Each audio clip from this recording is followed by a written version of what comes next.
traditional welcome is hard for us to do at this time because everything is being done virtually. We usually have our drum and open, and I'll tell you why we do this.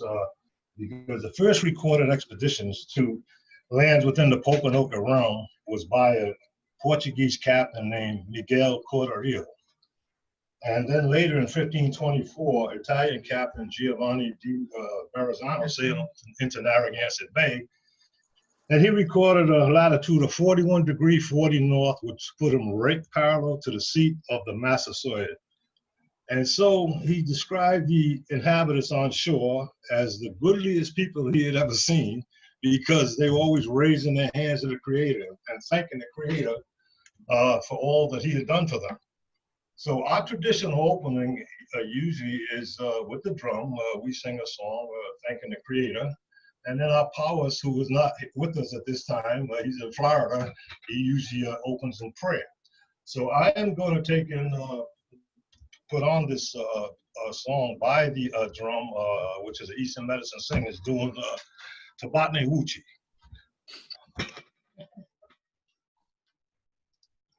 And let me see. I think I am going to.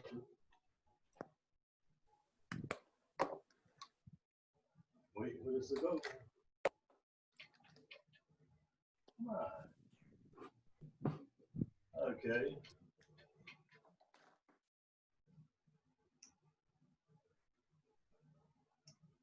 Well, I can't get Tomaquag Museum here. You just have. All right. Well, we've had a glitch already.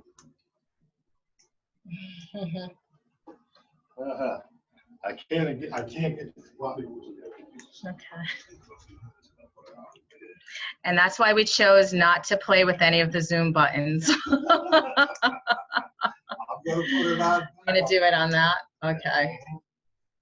I'll do it here.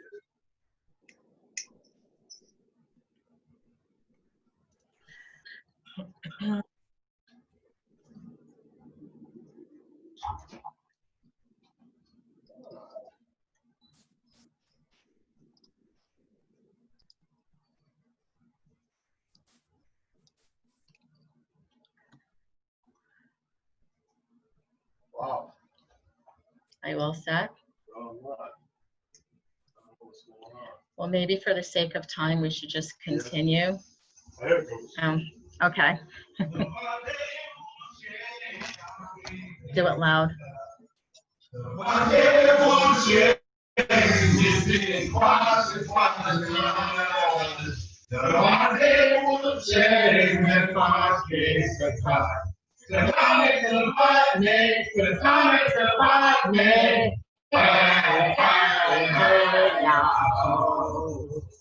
Thank you for the earth and sky. Thank you for the water and the rocks. Thank you for the trees and just for today. Great Spirit, I thank you. Great Spirit, I thank you. Hey, hey, hey, now.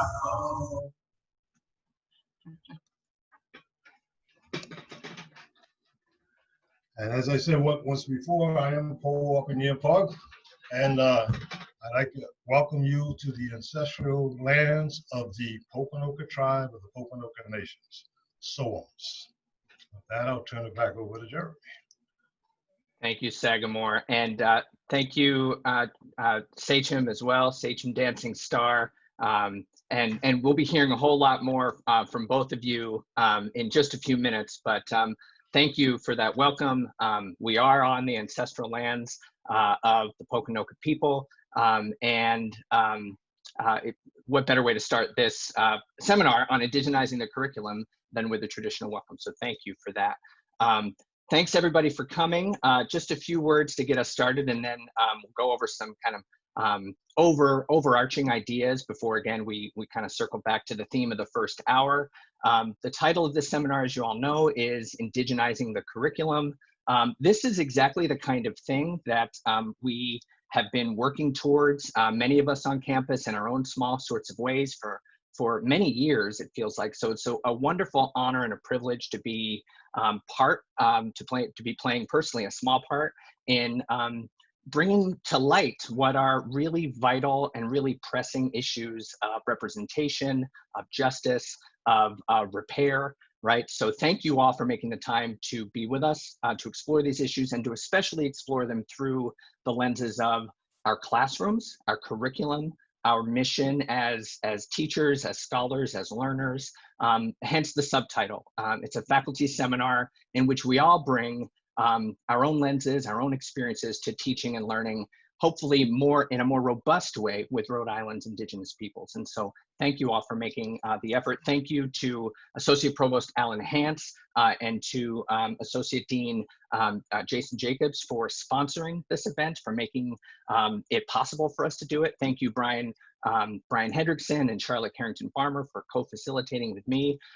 Thank you, Sagamore and Sachem. Thank you, Lorén Spears. Thank you, Ray Two Hawks Watson. You'll see and hear and learn from all of them in due course. But I'm just really, really pumped and pleased to get started. So with that, let me go to the first kind of substantive slide. So if we're thinking about indigenizing the curriculum, I think one of the first steps, one of the threshold sort of tasks we have to do is what Sagamore led us to do, right? Which is to acknowledge the ancestral lands, acknowledge the peoples who have been stewards of the lands that we now call home. And so this land acknowledgement, which many of you have seen, is a draft land acknowledgement. I say draft because it's not official. It hasn't been blessed by the administration, but it is the result of nearly a year of working in collaboration with Narragansett partners, with Pokanoket partners, with a variety of folks on campus.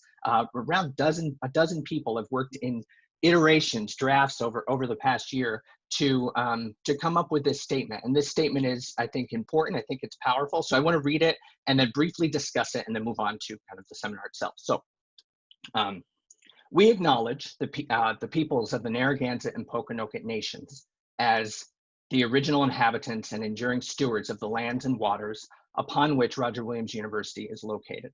We recognize that our presence on this land implicates us in the legacy of our namesake, who strove in ways to respect the sovereignty and humanity of Indigenous peoples, but in others actively contributed to their genocide. In becoming the university the world needs now, let us commit to reconciling and partnering with the Narragansett and Pokanoket and all Indigenous peoples whose lands and waters we benefit from today. So that's our statement. And a land acknowledgement, as many of you know, is intended to be a sort of reconciling gesture, an opening salvo in a longer relationship, in a restored relationship with a variety of Indigenous communities, right? And so they're typically offered at the beginning of convocations, graduations. They're typically offered at the beginning of classes, so you can put this in your syllabus. But it shouldn't be a sort of staid and dead document, right? A kind of hand wave towards, okay, we got that out of the way. So we offer some additional resources here to think about land acknowledgements as living documents, as invitations to your students and to you to learn more about the histories of lands and the histories of peoples and the continued vibrance and vitality of the Indigenous peoples, whether we're talking about Southern New England, where we are, or the East Bay specifically, or if we're speaking hemispherically or indeed globally, right? So some useful teaching resources are listed there. And again, these links are live, and in the slides that I've shared with you, you can click through and see. I'm not going to click through on them now, but you can see a really useful website called nativelands.ca, which allows you to really see the native claims and the native territories that exist in particular places throughout, especially North America and increasingly South America as well. A guide for land acknowledgement put together by Lorén Spears of the Tomaquag Museum is a very thoughtful treatment of what these sorts of documents can do in terms of building bridges and building trust and working towards reconciliation. And then finally, the honor native land resources is again, another good guide for students to explore. Land acknowledgements have become increasingly prevalent in Canada, in Australia, in New Zealand. They're starting to catch on in the United States. Towns, museums, cities, universities are adopting them. And I think, Rod, it's high time for us to get on to not necessarily get on the train, but to really reckon with the power of this kind of statement and the stance that it can occupy. So it's important to start with that, but moving on to our overall goals for the day. Our first goal is to center our attention as scholars, as teachers, on the Indigenous nations of Rhode Island and on the broad contours of their history, of Indigenous history, from 1620, with the arrival of the Pilgrims at Plymouth, with the Massasoit-Osamequin welcoming them and signing a treaty with them the year after. We're in the 400th anniversary of that, which is a propitious time to begin to consider where do Indigenous perspectives and Indigenous survivance, not just historical, but continuous presence, where do those narratives, where do those ideas fit in our teaching, right? And so there's some content area knowledge that we all have to kind of acquire, right?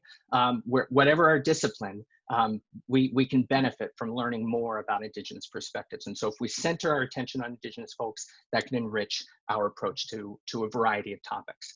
Our second goal today is to try to prepare ourselves as teachers, but also as members of a scholarly community, right? Who, yes, have our syllabi, but also have committee work. We have administrative work, right?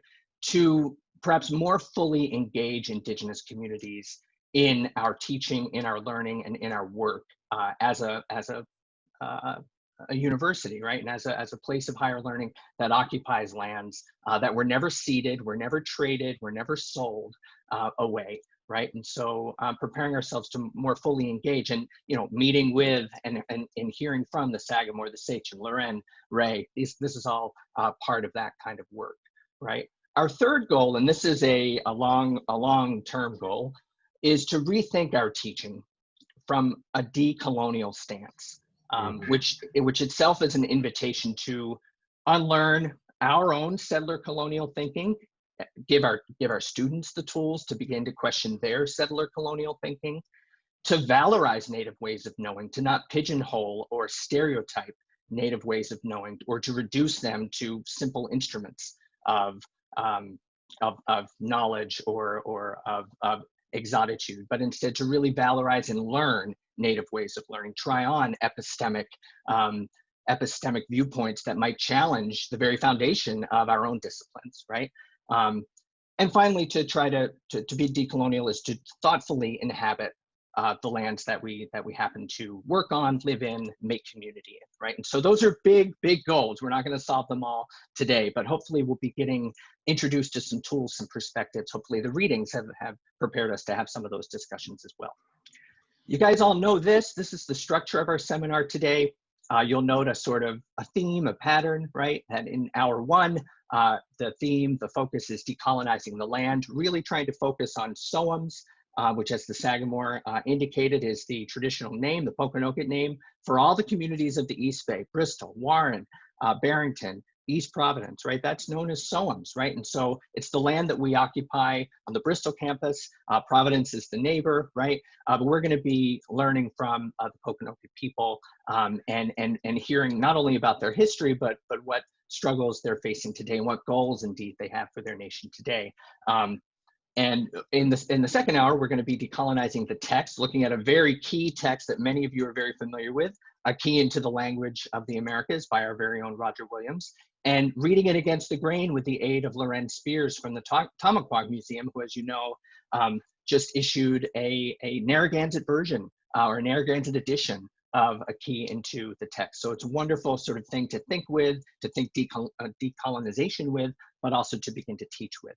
And then in the third hour, Ray Two Hawks and Brian Hendrickson will be bringing us some information from the Providence Cultural Equity Institute, some of Ray's work, but also some really fundamental and I guess specific ways in which we can decolonize our classroom through our teaching, through our assignments, through how we structure things inside our classrooms. And so decolonization is the theme, right? It runs through all 3 hours, the land, the text, the classroom.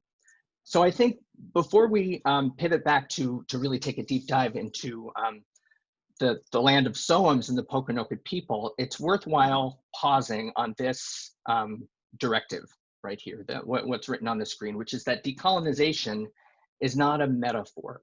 And this comes from a very influential text in Critical Native Studies by Eve Tuck and Kay Wayne Yang that came out in 2012. The link is live within the slides as well and available for free download. What the authors here are encouraging us to realize is that decolonization does not mean racial harmony. It does not mean multicultural utopia. It is not a pathway for white liberal guilt expiation, right? It's not that, right? And they're being very trenchant and very specific in saying that decolonization means something very, very specific. It means it can take many forms, and it will take different forms depending on where you are and depending on the specific histories involved. But decolonization must work to reverse the continued dispossession of Indigenous peoples of their land, their knowledge, and their ability to speak for themselves, their rights to self-determination, right? In other words, decolonization is predicated as a very idea. It's predicated on the fact that colonization has not stopped, right? Colonization did not end in 1776, right? Which is kind of counter to how many, K through 12 students in North America learn their history, right? The colonial era is behind us, right? So decolonization is this kind of metaphor. No, from the Indigenous perspective, colonization continues. Decolonization is a political, economic, and territorial strategy, right? Set of strategies to correct the historical record, to deprogram colonial thinking in our history books, in our classrooms, right? And so we, at the very outset, I think, as non-Indigenous scholars and teachers, and the vast majority of us, we have to reckon with this and realize that efforts at decolonization that reinforce settler colonial narratives of, for example, Indigenous peoples being essentially exterminated in the eastern half of the United States, or colonization being something that is over, right, in the 18th century or maybe the 19th century, we need to begin to examine how our assumptions and how our epistemic shortcuts perhaps further a colonial mentality that affects our Indigenous partners and our Indigenous communities right here in Rhode Island and throughout North America as well. So as Kyle Powys-White says, Potawatomi scholar, whom we read briefly in the preparatory materials, he encourages non-Indigenous folks to really be honest and transparent about why they're showing up, right? Why are you showing up to do allyship? What does decolonization mean? To show up and perhaps shut up as well, and listen and learn and be humble with that kind of ethic. So with that said, I'm going to shut up right after I introduce again Sagamore Winds of Thunder, the 9th great-grandson of Metacom, the 10th generation great-grandson of the Massasoit Osamequin, Sagamore, the Pokanoket Nation, and Sachem Dancing Star, his daughter, incidentally, 11th generation great-granddaughter of the Massasoit Osamequin, and leader of the Pokanoket tribe. So I'm honored to be able to do this. Sagamore and Sachem, please, the floor is yours to bring us into your story and your truth. Well, Motapawani, good morning. And I would just like to say that I would like to thank you for taking this, this step, this active step in such a positive direction by having us here and being part of this discussion. And this is really a healing to me, to my people. We are not teachers, we're not lecturers or the like. We are Pokanoket. We speak from what has been passed down to us from our ancestors. We speak for the generations ahead of us. We speak from our experience, and most of all, we speak from our heart. So I'm going to hand it over to Sagamore. All right. And I want to thank you also, my exact sentiments, for giving us this opportunity to tell you about a little history about our tribe. And as he said before, the 10th generation great-grandson of Osamequin, the Massasoit, and then the 9th generation of Metacom, and Metacom, you know him historically as King Philip.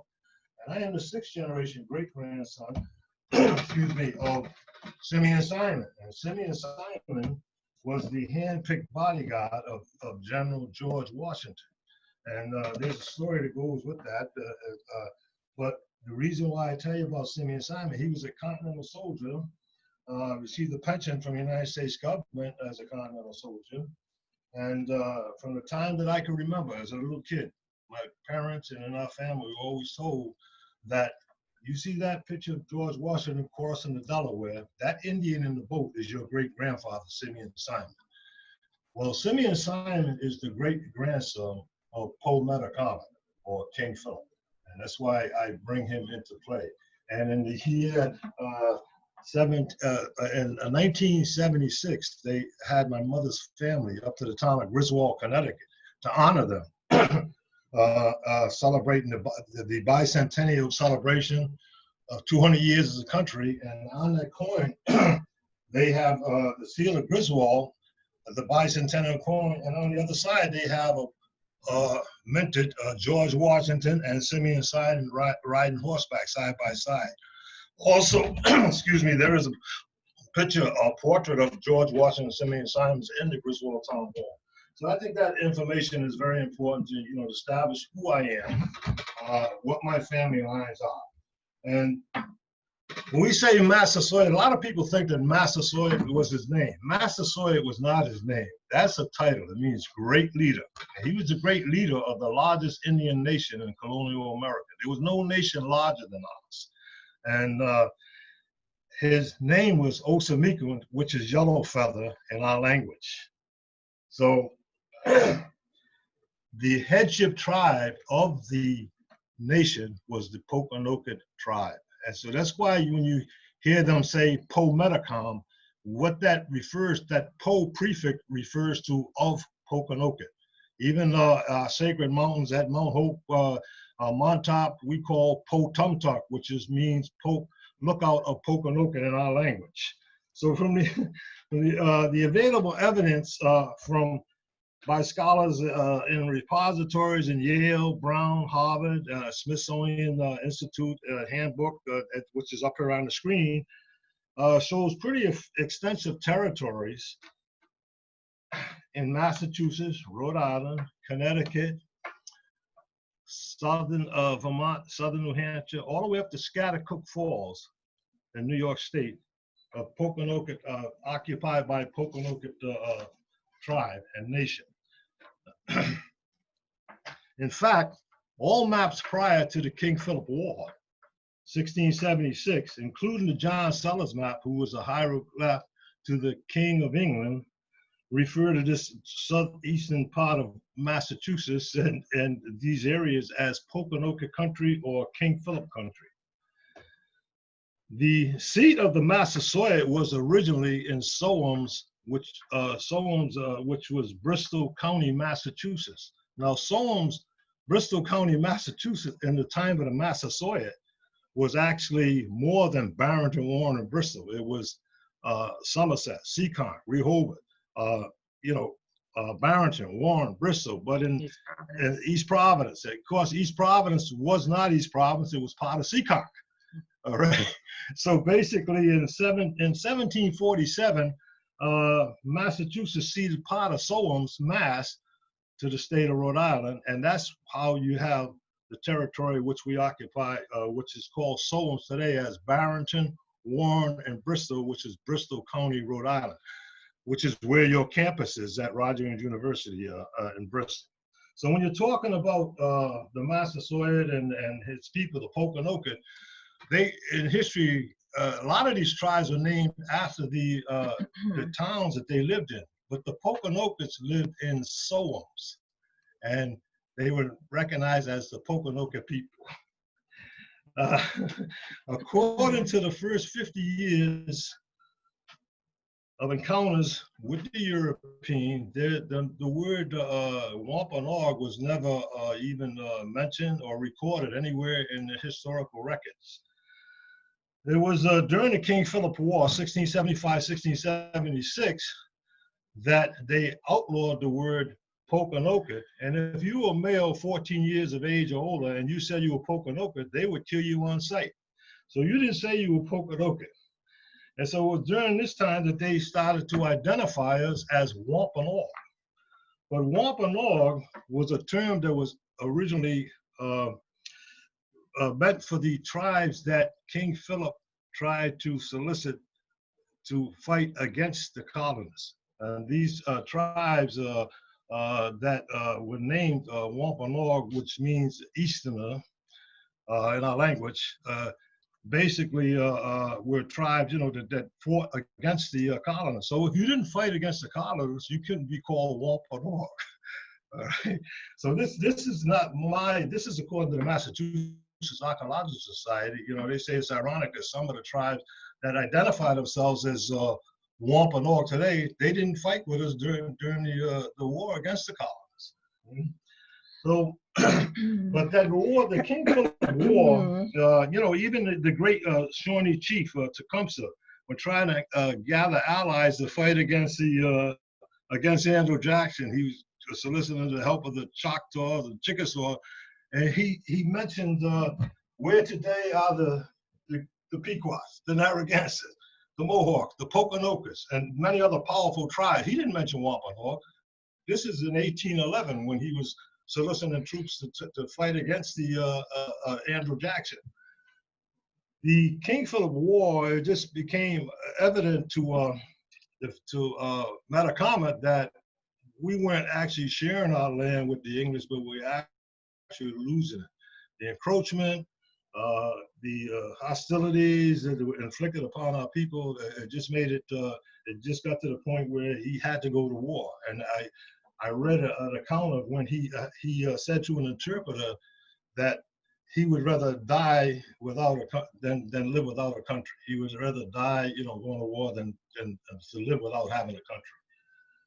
So the King Philip War, it was eminent. I mean, he was actually forced into this war. And when you stop and think about it, King Philip wasn't groomed to be the Massasoit. It was his eldest son, Massasoit's eldest son, Wamsutta, who was groomed to be the Massasoit. And the English sort of feared him. He was a great warrior, and they called him up to Plymouth, and he left Plymouth deathly sick, and he never made it back to Solom's. So when the Massasoit died, it was Wamsutta who became the Massasoit, and when Wamsutta died, it became Philip who became the Massasoit. So we had like a monarchy. We didn't have a situation where you voted in your chiefs. These chiefs were the sons in chronological order to the Massasoit. So Philip was sort of forced into this position of going to war. And during that King Philip on August 1st, 1676, when they captured Wanatanuski, who was Philip's wife, and his son Metam, they were sold into slavery to Bermuda. And Metacomet was killed at Patumtuck, right there in Bristol. And there is a memorial up there, which we went up yesterday and celebrated his death, August 12th, 1676. Every year we go up there and celebrate his death. But the Pokanokets Indians were forcibly driven from their land after they killed Philip. And the colonists just simply moved in. And after the murder and the beheading of Massasoit Metacomet by the colonists, because they quartered his body up there, and they actually handed parts of his bodies to different chiefs who served under him, and his head was put on a pole in Plymouth County for 25 years as an example of you stay in your place or we'll take your head off, just like we did Philip. They did that to most of our chiefs. They did that to the Ketasꚙt woman chief, who was Weedamoo. They did that to Ketasꚙ, who was the chief of their Southswamp tribe, who was married to Philip's sister Amy. They did that to Anawan. Anawan was the head Painisi warrior for the Massasoit Osamequin, and then for his son Philip, or Metacomet, during the King Philip War. So he was actually King Philip's uncle. Anawan was married to the Massasoit sister, and so when King Philip was killed up at Mount Hope, Anawan got out of there, out of Mount Top, and he ended up in Rehoboth. And that's where this Anawan Rock is.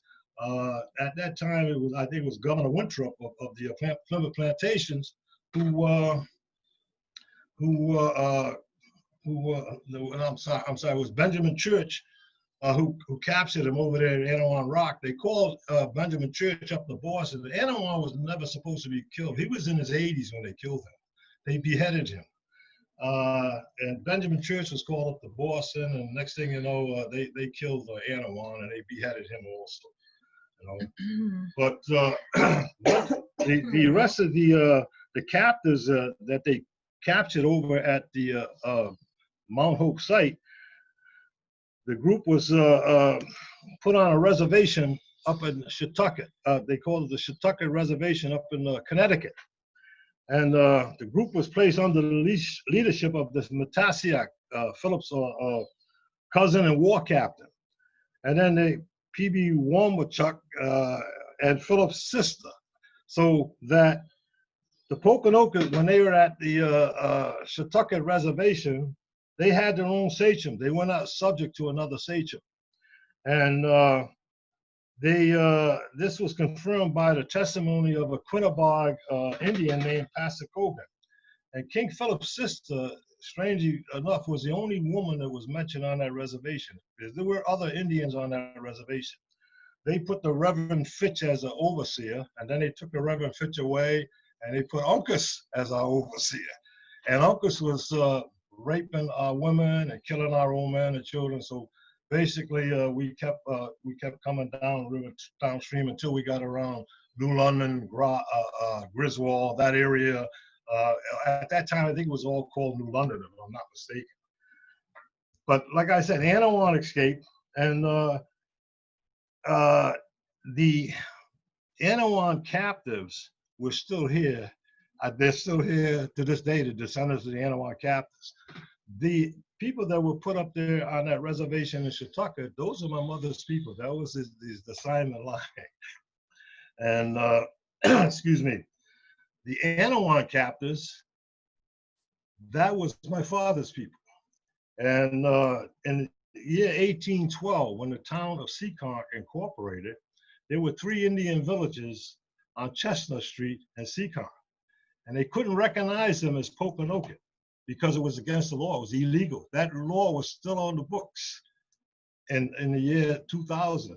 But I'm talking about in 1812. So the town of Seekonk identified them and recognized them as the Seekonk Indians.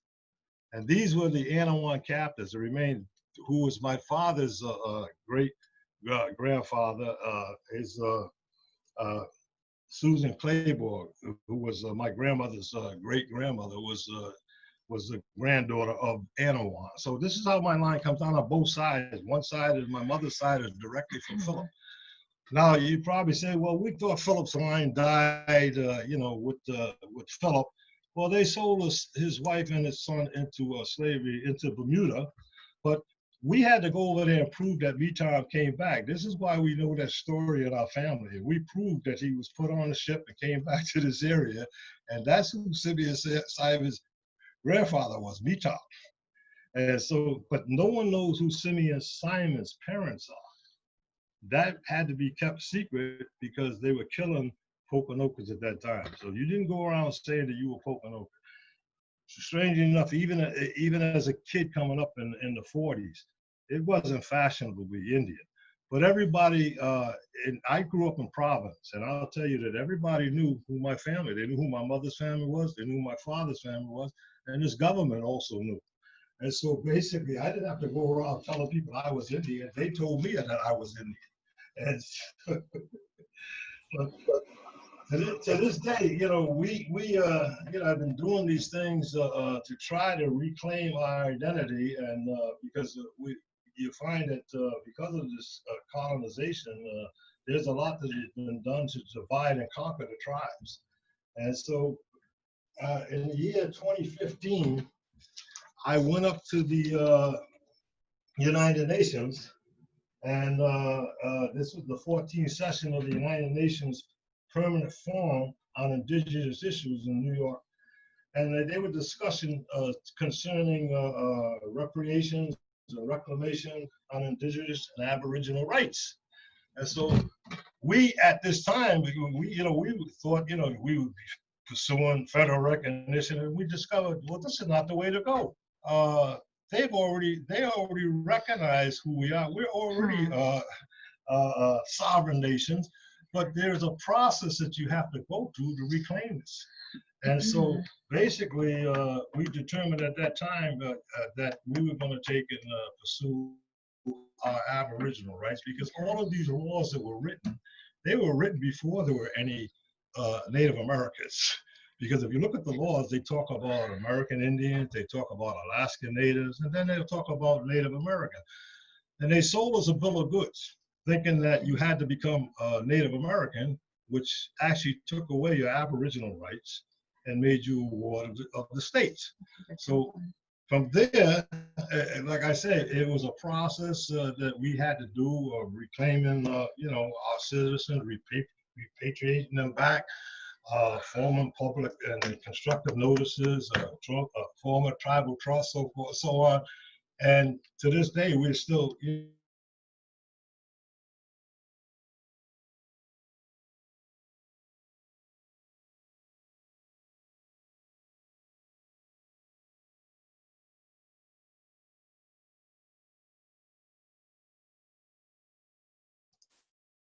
Sagamore, you've frozen up. Can you hear me?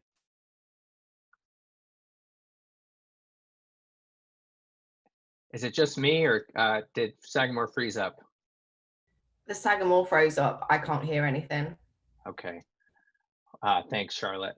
All right. Well, we'll hope that they get back online.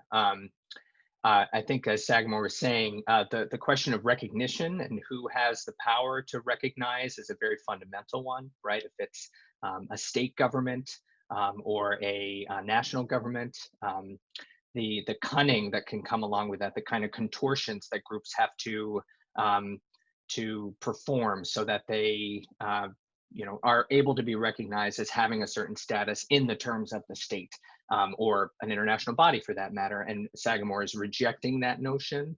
I think it's pretty clear, and saying that we know who we are, we've always known who we are, despite laws that illegalized our existence, made it so that you could be assassinated on sight if you identified as Pokanoket. All right, I'm sorry. There we go. It just went out on us. So I just wanted to make sure that the Sagamore, made clear the distinction that Pokanoket was the tribe, the headship tribe of the Pokanoket Nation. The land base of the Pokanoket tribe is the Sachem area, but the nation was a vast area. It was a much bigger area, and there were, many connections to other, tribes and bands paying homage to, our Massasoits, and that's why the nation expanded to such a vast, region right up into Nipmuc territory because of. I forgot.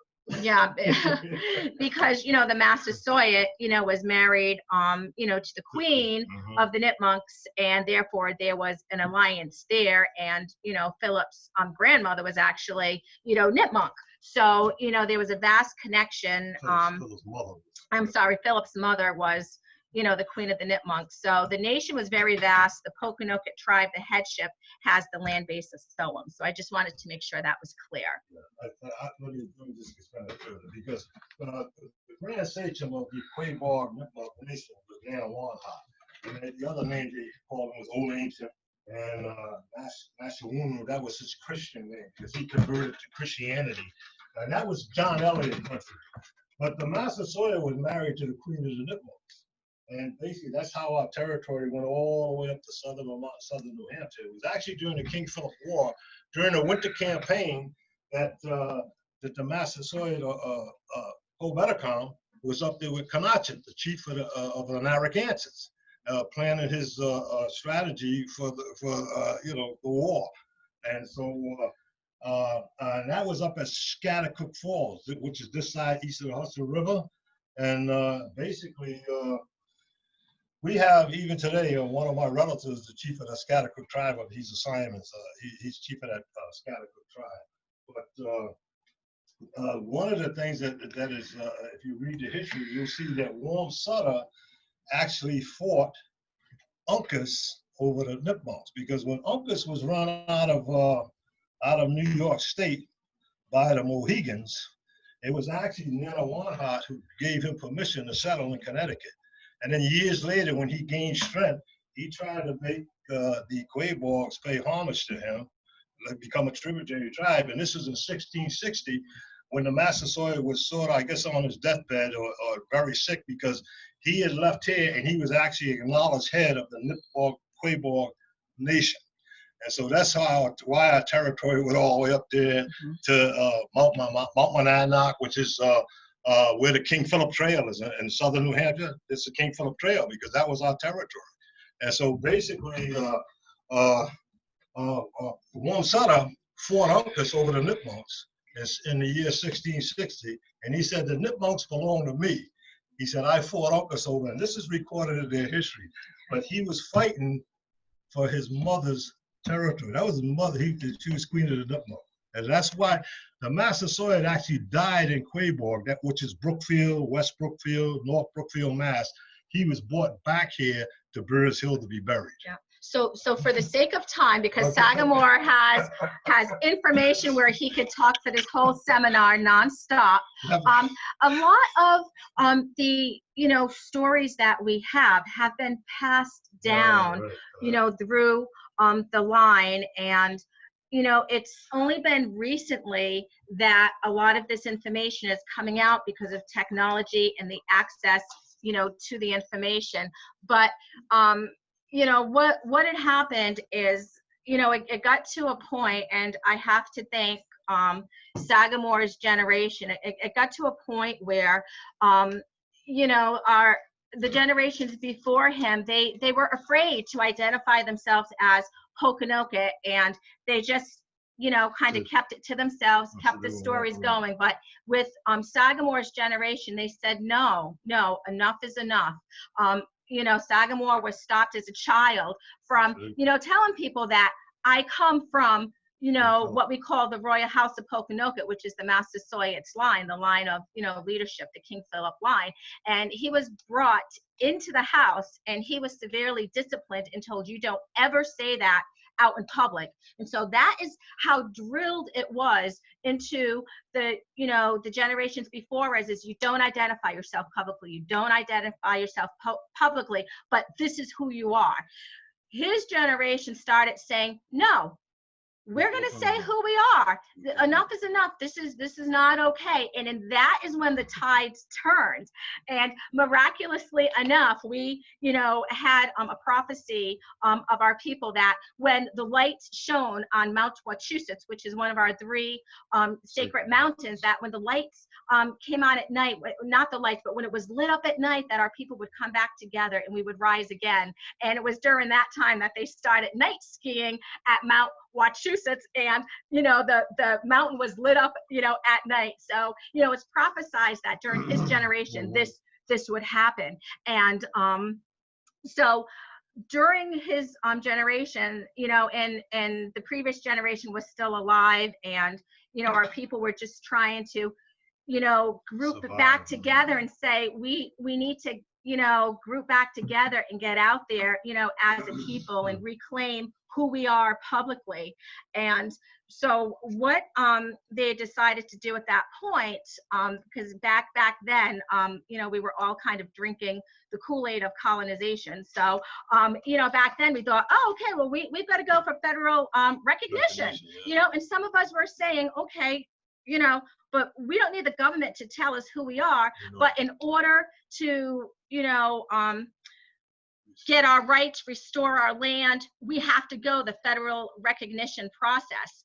During that process, there are a lot of steps that you have to do. You have to prove your oral history and all of everything, our story that we were putting forth. And it was through that process, and I am thankful for that process, because it was through that process that we were able to back up a lot of the stories that were told to us. And it was just such a, just a moment of, oh my gosh, like everyone's telling us we're not who we are, but we're sticking to our stories, because my father wouldn't lie to me about who I am and about the stories he's telling me. He wouldn't lie to me. And my father would always say, my grandparents, my mother and father, they wouldn't lie to me about who I am and these stories. And so it was during this process that we were able to prove that our stories were true and our stories were accurate. We found the records. We always knew that me, Tom, survived because that's our line. And, you know, they kept telling us, no, he didn't. We went down to Bermuda. We proved it. We found the ship's records. When they said when we said Wamsutter was poisoned, and now they're saying he was poisoned and murdered, but that back then he just got sick and died. We got the ship's records where they ordered poison. So through this process, we were able to verify our strong oral history, and that was just such a sense of empowerment to our people. And so I'm thankful for that. But fortunately, you know, we had an awakening that, wait a minute, we don't have to do federal recognition. We are Indigenous. We have rights as Indigenous people, and we're not going that route. And we are going to pursue our rights as a people, as a tribe, as a nation. We're going to pursue it, and we do not need the government to put us through the process of federal recognition, you know, to do that. We're just going to invoke our Aboriginal rights, our Indigenous rights. The rule is that the government already knew who we were. That's the key. They knew. As soon as I sent my information to Washington, I had Homeland Security wanting to know what I was up to. They were tapping my phone. They were intercepting my emails. I mean, it was just ridiculous. But they knew who my family was, so I didn't have to identify myself because they wrote about my family. All right. And so when I came up as a kid, I never had to identify who I was. They knew who my family was, whether they were white, black, Indian. They knew who my family was. So, you know, what we are striving to do at this point is, you know, we need to get the truth out there. We need to, you know, the untruths that are out there about things that have happened, you know, need to be, you know, set straight. So, you know, right now we, you know, are doing an educational campaign, so to speak, you know, to be more visible and to talk about our journey and what we have been through as a people. That is, you know, very, you know, important. You know, we are still suffering from, you know, emotional trauma. Even now, and it was funny, you were talking about, Jeremy, about, you know, most people think that, you know, the colonial era is done with, but there is still colonization, you know, happening. And, you know, when my children were, you know, in school and they would talk about being Indigenous, and they would talk more specifically about Pokanoket, and the teachers would look at them like they had three heads. And, you know, and they were kind of discredited, and, you know, they were embarrassed. They were embarrassed in front of their peers. And that's very scarring, emotionally, you know, to, you know, a generation that, you know, is still, you know, here and is still, you know, trying to get away from, you know, and grow from, you know, the scars of the past. So those things keep repeating themselves. You know, what my ancestors went through, you know, the shame that, let me just kind of, you know, not publicly talk and go in the background, that is still happening in some ways. And that's why talking about who we are and our journey is, you know, is very important. Definitely, most definitely. I'm conscious of the time as well. We're close to a break here. I wonder, Sagamore and Sachem, if you wouldn't just mind speaking a little bit to Patumtuck and kind of the significance of Patumtuck. It came out in the educational campaign. It's a focus of the educational campaign to bring to light your history, but also the continued vitality of the Pokanoket tribe of the Pokanoket Nation. So how does Patumtuck or Mount Hope figure into that? We've got a slide up here with the Nike base, right, which was put in the 50s. So if you could wrap up with that, and then we'll pause. Did you want to talk about that? Because you were very instrumental in going, you know, on the land and making a stance for for our Yeah, people. one of the things we did up there is we had a reversion day, and we posted our flag up there at that site. Mount Hope during the 50s, they had a Nike site up there, or a guided missile. A lot of people don't know what a guided missile site. As a matter of fact, my brother-in-law worked in the National Guard. All right, and you know that they took like 75 feet off the top of that mountain to take and build the site up there. They desecrated.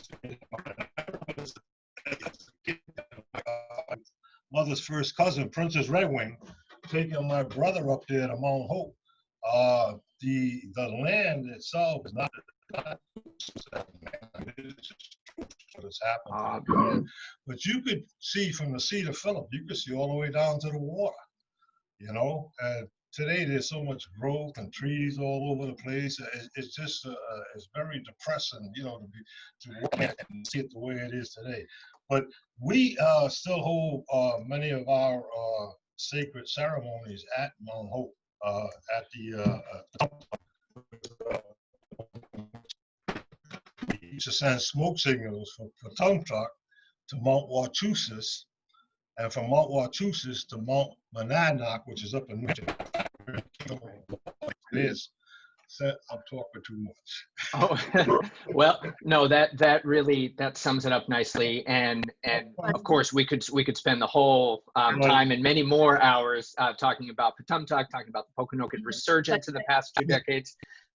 We are up against a break, so I'll kind of forward to the break slide and stop the screen share for a second, and just let everyone know that we'll be back again in about 7 minutes. Sagamore and Sachem, if you're willing to hang out and answer any questions, people can informally unmic themselves. But at 10 o'clock sharp, we're gonna move on to Lorén and Charlotte. Thank you so much for being with us, and you're welcome, of course, to stay for as long as you can. And folks, please forward any questions you might have, either in the chat, or you can unmic yourself right now and talk to the Sagamore and the Sachem. Just wanted to say good morning. Hi, Lorén. How you doing? Good morning, Lorén. Oscar Klassen. Sorry, So, I was trying to get on earlier to hear more of you, but I was being interviewed and they told me it was only going to take a few minutes. But we know how that goes. You know, until there is a question, you know, I can, you know, talk about more about Hi, Patumtuck. Bill. And this is Nancy. I teach at Roger Williams, and I had a question. I live in Little Compton, and when you mention Benjamin Church and things like, one of the questions I have is, what were the relationships with tribes like the Sagamore and other tribes along, you know, Aquidneck Island and around that area that were sort of south of the Little Compton, the chief of that tribe, the Sagamore, was actually the Massasoit's cousin. They were part of the Pokanoket Nation. There were over 60 tribes, bands, and clans in the Pokanoket Nation. And it took in, like I said, more than what is sown today. But yeah, Benjamin Church and Sagamore, they had a sort of relationship going on there. But she actually was supposed to be, she was supposed to fight in that King Philip War, and I guess he threatened her somehow, but she backed out of that obligation. But that was King Philip's, that was the Massasoit's cousin, the chief of that tribe. We had a lot of women chiefs. The chief of the Ketasꚙt was Weedamoo, and Weedamoo was married to Warm Sutter, and then she was married to Narragansett chiefs after that. But and also Wantanuski, who was Weedamoo's sister, she was married to Metacomet, or King Philip. And so basically, once Sutter died, once he was killed, Wantanuski became the queen of the Pokanoket Nation. While Warm Sutter was living, Weedamoo was the queen of the nation. So basically, that passed on. They called the title was Sunks. That's what they called them, Sunks. And we know, you know, that there weren't any queens and kings, but this is how the English recognized authority at that time, and so they called them queens, but they were chiefdoms. That's what they were. And the Massasoit's territory was pretty extensive because he was a great warrior. And until the plague hit our people, and this was before the English got here, we were a tribe of about 8,000 people, and he had over 3,000 warriors. And the Massachusetts Nation was one of the nations that were a tributary to us. They paid for our protection because we protected them from the tribes up in New York State. And the Massasoit was the most recognized chief in the history of this country. Not Geronimo or those chiefs out there. And the Massasoit, when you talk about Pokanoket, you're talking about the most written about tribe in the history of this country. Because this is where it all started, here in New England. That's old England across the pond, and New England is here. This area here in southern New England, where Plymouth Plantation and all that area was the most densely populated area in the New World. There might be another question. Oh, okay, got another question. Thank you. We have time for one more. Oh, So there's a question in the comments. I think folks are asking a little bit about information in relation to the prophecy and how they would communicate that to their students. Okay, you were talking. I didn't hear the question. I'm sorry. About the prophecy, about you talking about the three mountains, the prophecy of the mountains? Yeah, they want to know about the prophecy of the mountains. So we have 3 sacred mountains. We have Patumtuck, which is Mount Hope. We have Wachusett, and we have Monadnock. And so the story that had been passed down, and the story that I know, is that when the lights, when Wachusett, the mountain of the future, when the lights, when it was lit up at night, that is when, you know, it would be time for our people to come back together. That's when our people would come back together, and, you know, we would, you know, rise up again. And that is the prophecy that has always been handed down to me. I know there's the prophecy of the, you know, white buffalo, you know, out west, but this is our prophecy. I saw a question up on the chat about the twig and turf ceremony. That's how they took the land. Yeah, we never gave up the land at Patumtuck. The twig and turf ceremony, which is pretty common in that time, is the land, how it was conveyed to the English, is there was a consortium of out of Boston. I can't remember the Ingram, Worley, and I forget the other one. But they picked up a clog of dirt from the ground and broke a twig off the tree, and they handed it to this consortium out of Boston, and that's how they transferred the land. Then so we never ceded the land over. The land was never meant to be sold ever. If you read the history, the Massasoit, King Philip said that Solon's was never, nothing in Solon's was for sale. Yeah. And that is why, you know, we, you know, would like for Patumtuck to be repatriated to our people. Right. And that is why we had the camp out, and we sat at Patumtuck, so that the party who is responsible would come to the table and enter into negotiations with us to start the process of you know, returning the land back to the rightful ownership, the Pokanoket people. If you look at the it's 10 o'clock. It is 10 o'clock. Sorry to cut you off, Sagamore. Thank you so much, Sagamore. Thank you so much, Sachem. Hang on, hang out for as long as you like. But to get going into part 2, decolonizing the text, I'm going to turn it over now to Charlotte Carrington Farmer, who will be introducing Lorén Spears. Brilliant. Thank you so much for such a wonderful opening session. I'm just going to start screen sharing on my end. Here we are. How do I start this slideshow? Is it here? Is it? I've never used this Google Slides before. There's a present up in your upper right hand corner of that slide screen. Oh, I see it. Perfect. Excellent. Okay, perfect. All right, so welcome to session 2 then, where we start to decolonize a text. So A Key into the Language of America is one of Roger Williams' most famous publications, which he published whilst he was in England in 1643, trying to secure a charter for Rhode Island. A Key not only offers translations of Narragansett words and phrases into English, but it also offers Williams' own ethnographical observations. And I know that many faculty here today use A Key in their classes already, particularly in the Roger Seminar. And when we use it in the Roger Seminar, we often use it as a primary source, as a way to learn about our namesake, his relationship with Indigenous peoples in the area, and as a way to try to understand the Narragansett people's relations with the world around them. Historian Dan Richter has coined the term for a particular historiographical approach of facing east from Indian country as a way to reframe early American history. In this context, that means that instead of sitting on the deck of the Mayflower in 1620, or indeed for us on the Lion as Roger and Mary Williams sailed over in 1631, it means that we try to consider events from a different perspective and center the Narragansett and indeed Pokanoket perspectives. We're here today then to go beyond that, to go beyond facing east and work towards meaningful work of decolonizing a particular text, Williams A Key. We all have a lot to learn as we rethink the stories that we tell in our classroom and beyond, and I look forward to learning with you all this morning.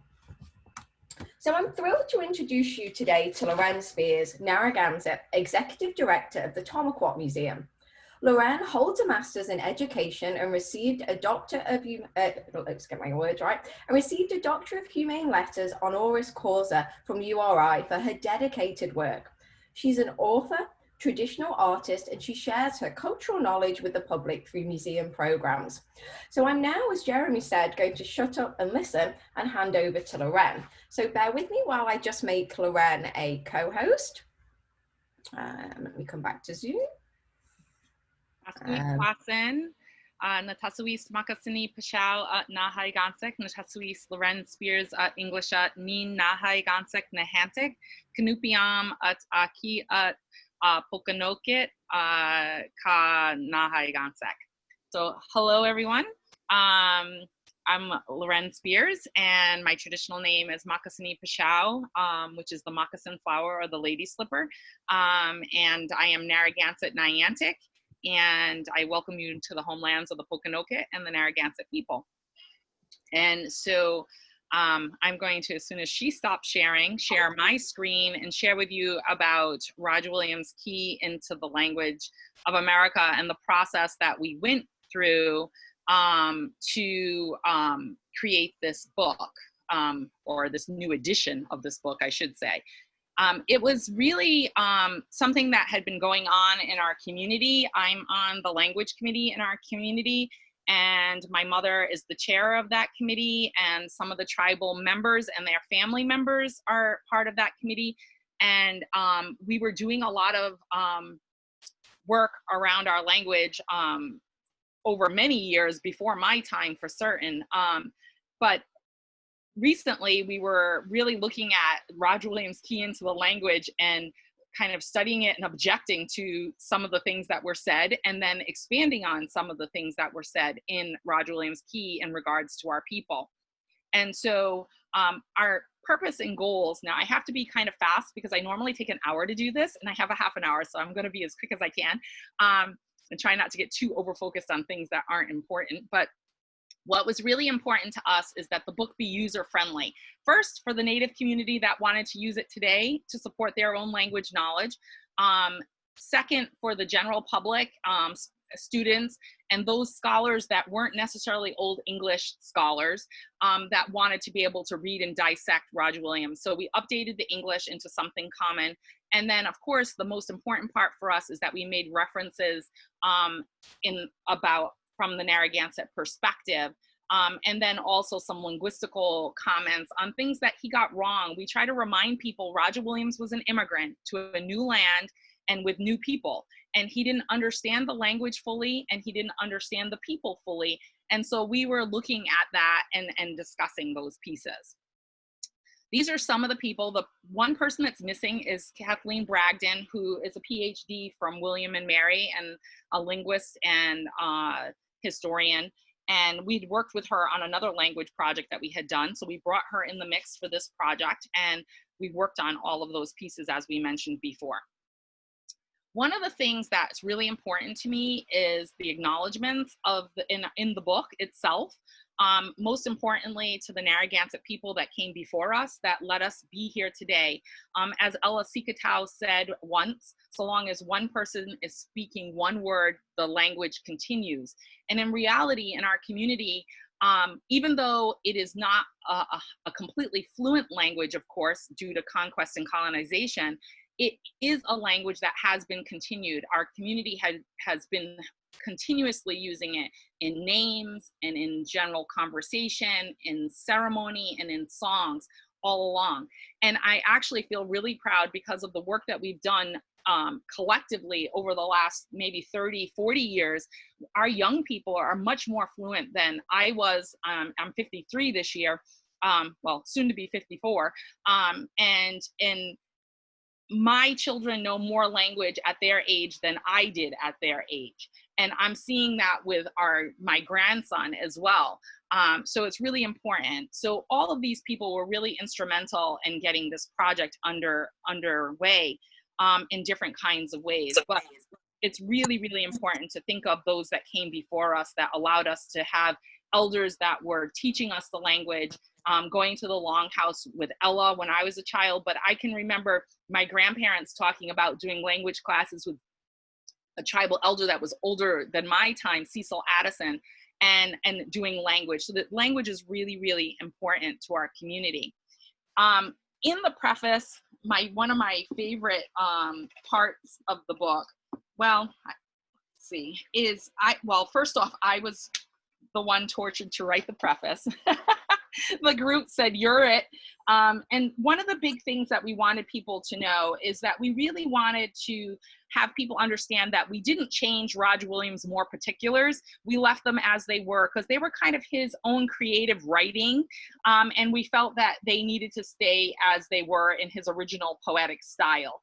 But we also wanted to have this edition act as a bridge between the past, the present, and into the future for our next generations. We also wanted people to understand that language changes over time, as do cultural ways. It's really, really important because people sometimes get really stuck on whether you're saying something right. Whether our language was fluid and fluent since, contact to now, we still would be pronouncing it different than our ancestors. And I remind people that English speakers do not sound like the Puritans of the 1600s. And we wouldn't either. We're all influenced by different people and different places. We also talked about the fact that Roger Williams was very inconsistent with his spelling. And part of the reason is that in English, it has a lot of consonants that have different multiple sounds, same with the vowels. And so a word like Nicomo can be spelled like 6, 7, 8 different ways and still sound the same. And so we didn't really get hung up on spelling too much because we knew it would become such a problem that we'd spend all our time correcting his spelling. Sometimes we noted it in a footnote. And so on page, the last page of the preface, that's when I have the quote there about Ella saying that so long as one person speaks one word of the language, it continues. And Ella was very instrumental in the 21st century on continuing language. And then that got passed off to my mother. And now it's going to be the next generation of people keeping that going. I know you spent some time on the introduction in your reading. I'm sure if you have a question in particular, I will answer it, but I'm going to just read my favorite part of the introduction. And I'm a little biased. It's all the way to the end in the conclusion. I just read this. Tomaquag Museum has produced and edited this new edition of Roger Williams' Key into the Language of America to highlight Narragansett people's unique view of this celebrated work and reminds readers that Williams was the fortunate beneficiary of Narragansett generosity and wisdom, without which the key could not have been written. Through modern tribal members, we can still hear echoes of the 17th century Narragansett world he tried to convey. I thank you for remembering me. Tabat Miquin Naiaman. Mayan. I always say that kind of struggling. Another thing that we did with the book is we added images, which the original didn't have. We added images from our collection and images from our community. And as you know, Princess Red Wing was Narragansett and Pokanoket. And so that's a nice connector. And I think it reminds us all of the kinship relationships we had with each tribal nation around us, and even farther away up in the Northern Territories and over to Montauk and Long Island and New York.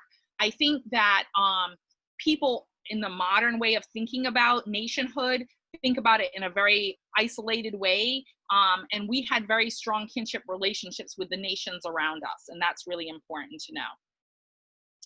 So these are some of the other images that we have here, and I think that those are really important. I spoke to the spoons in particular. On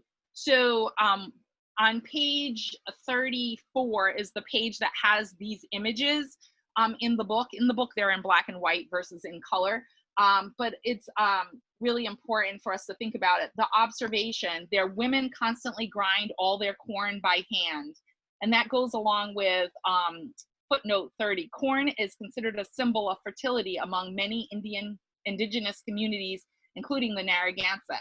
And then the footnote continues, they plant it, weed it, gather it, barn it, and pound it, and take as much pain as any people in the world, whose labor is without question one cause of their extraordinary ease of childbirth.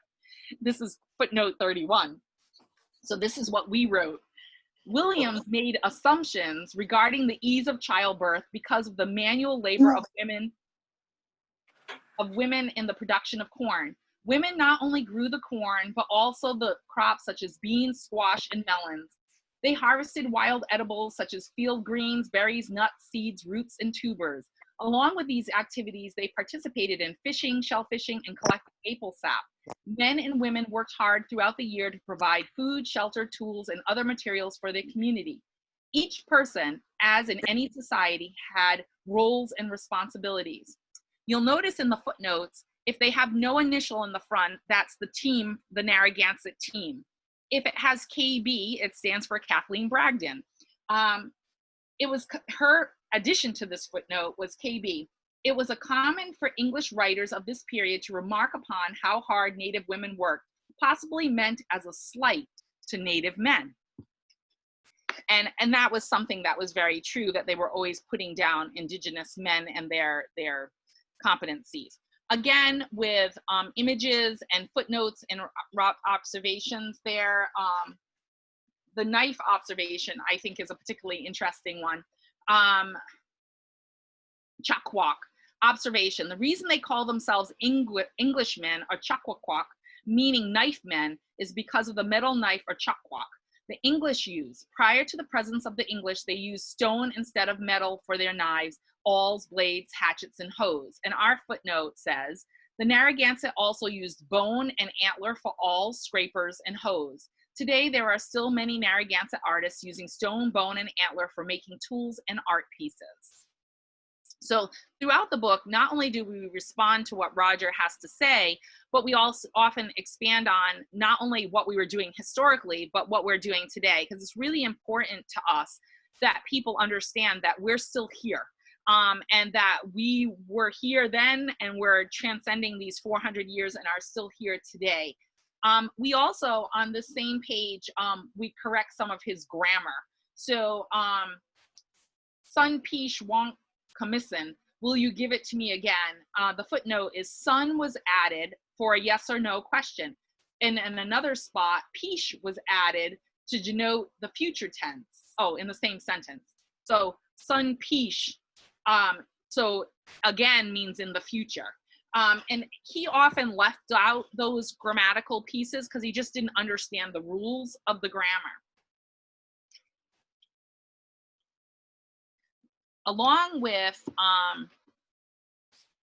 pictures from our collection, we also had historic maps that were added to the mix to give people an idea of the land and the landscape and the way that it looked then, the way people perceived it when they put it on the maps, the ideas around the land. On page 51, which is the chapter you were asked to read, one of the parts that I really like is this first observation. To hear any news, they sit in a circle, double or triple or more, as their numbers determine. I have seen near 1,000 in a round where English could not have seated near half as many. Every man has his pipe of their tobacco and keeps a deep silence and gives attention to the speaker. And many of them will speak, either relating news or in a consultation, with very emphatical speech and great action, commonly an hour and sometimes 2 hours together. And so our footnote to this, even today, the Narragansett, along with other Native communities, speak in talking circles. We often utilize a feather or stick to denote the speaker. All will listen intently while the speaker shares, and others do not speak until the talking stick or feather is passed to them. Then they all will listen to their words. The second observation on this chapter is Kanumwu and Wanawanwu, Iwu, are words of great flattery which they use to each other, but constantly to their princes at their speeches. And so at their speeches, if the prince are eloquent, they esteem them gods as Herod among the Jews. And so footnote 11 goes with the word princes. Narragansett people did not have royalty in the European sense and did not use terms such as prince. Our leaders were and still are known as a Sachem or Sagamore. Some Narragansett people today claim that they descend from a royal line of past chiefs such as Ninigret, Canonicus, or Quiapin.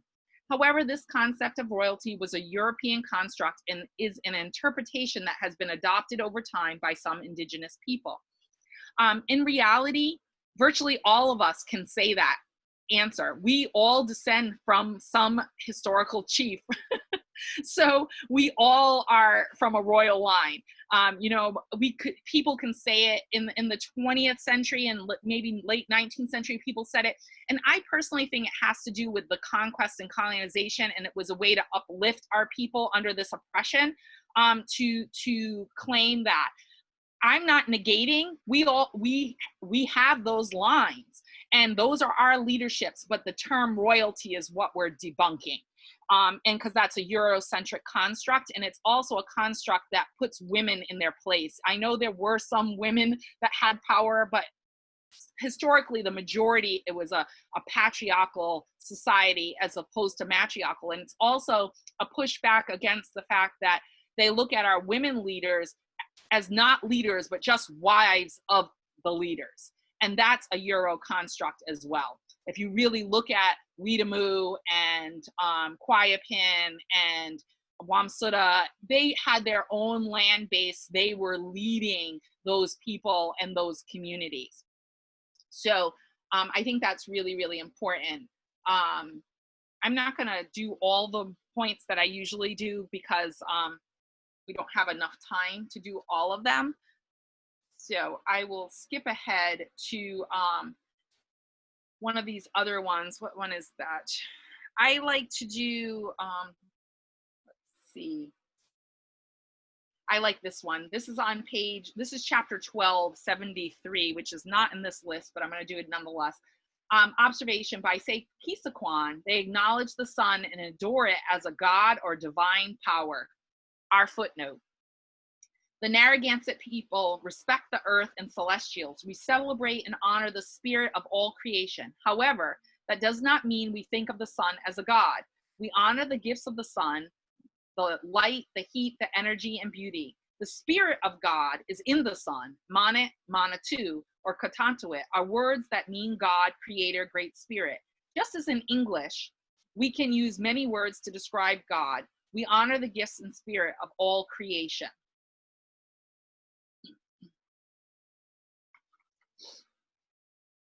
So, because Tomaquag Museum is the name of our museum, we were founded in Tomaquag Valley, I will do Tamak.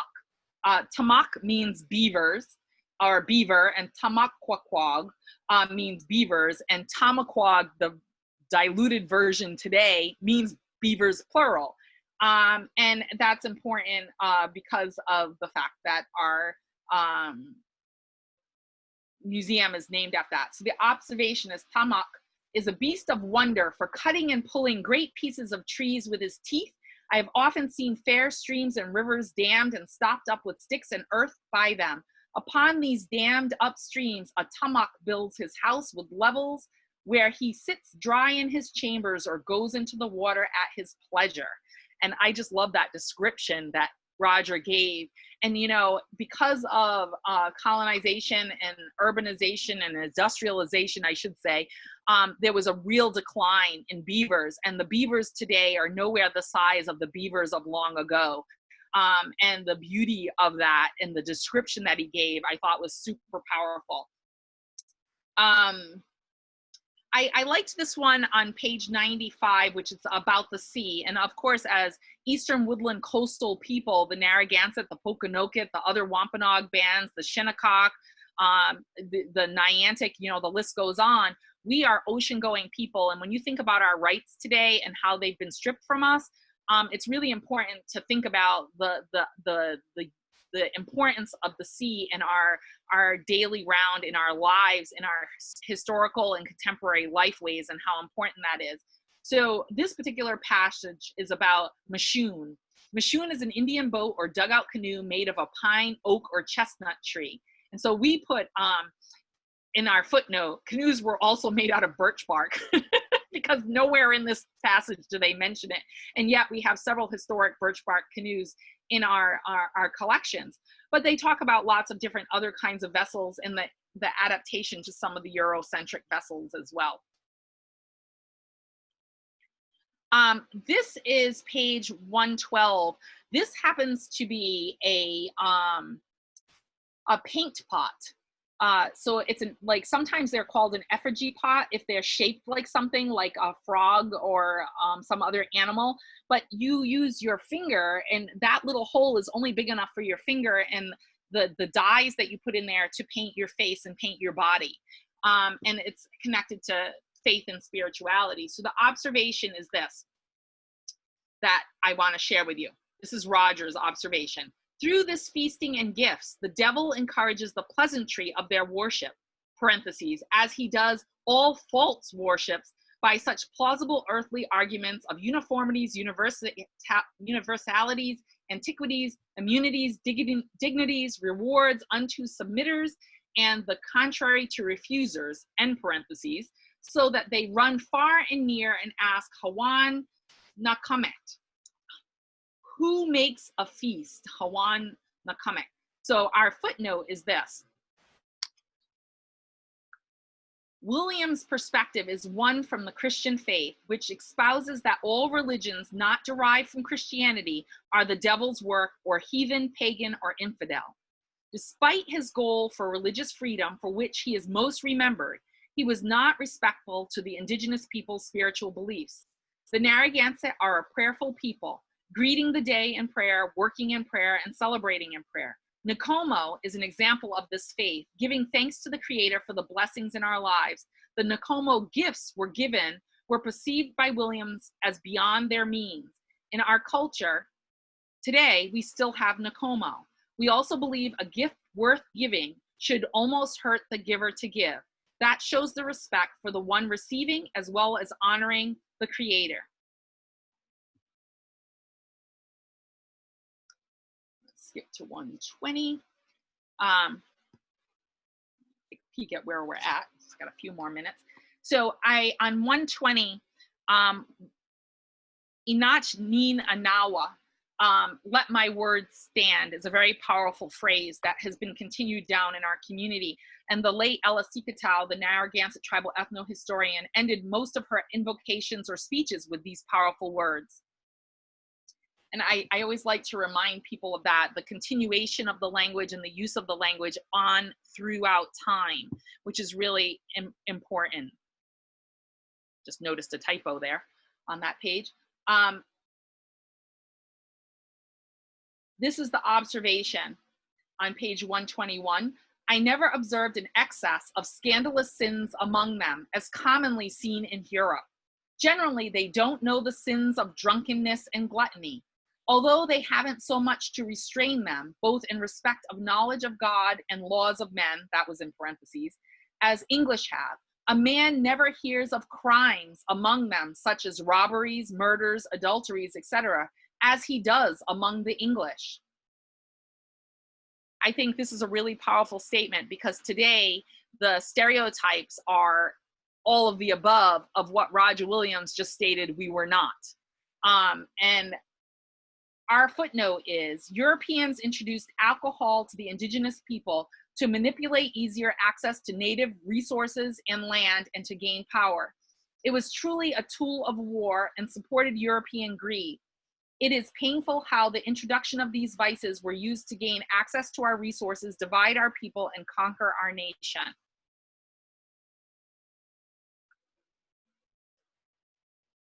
So this is chapter 30, painting. And it's this word, kamach itiawa wanash. You spoil your face, oh, kisakwash. And this is the observation,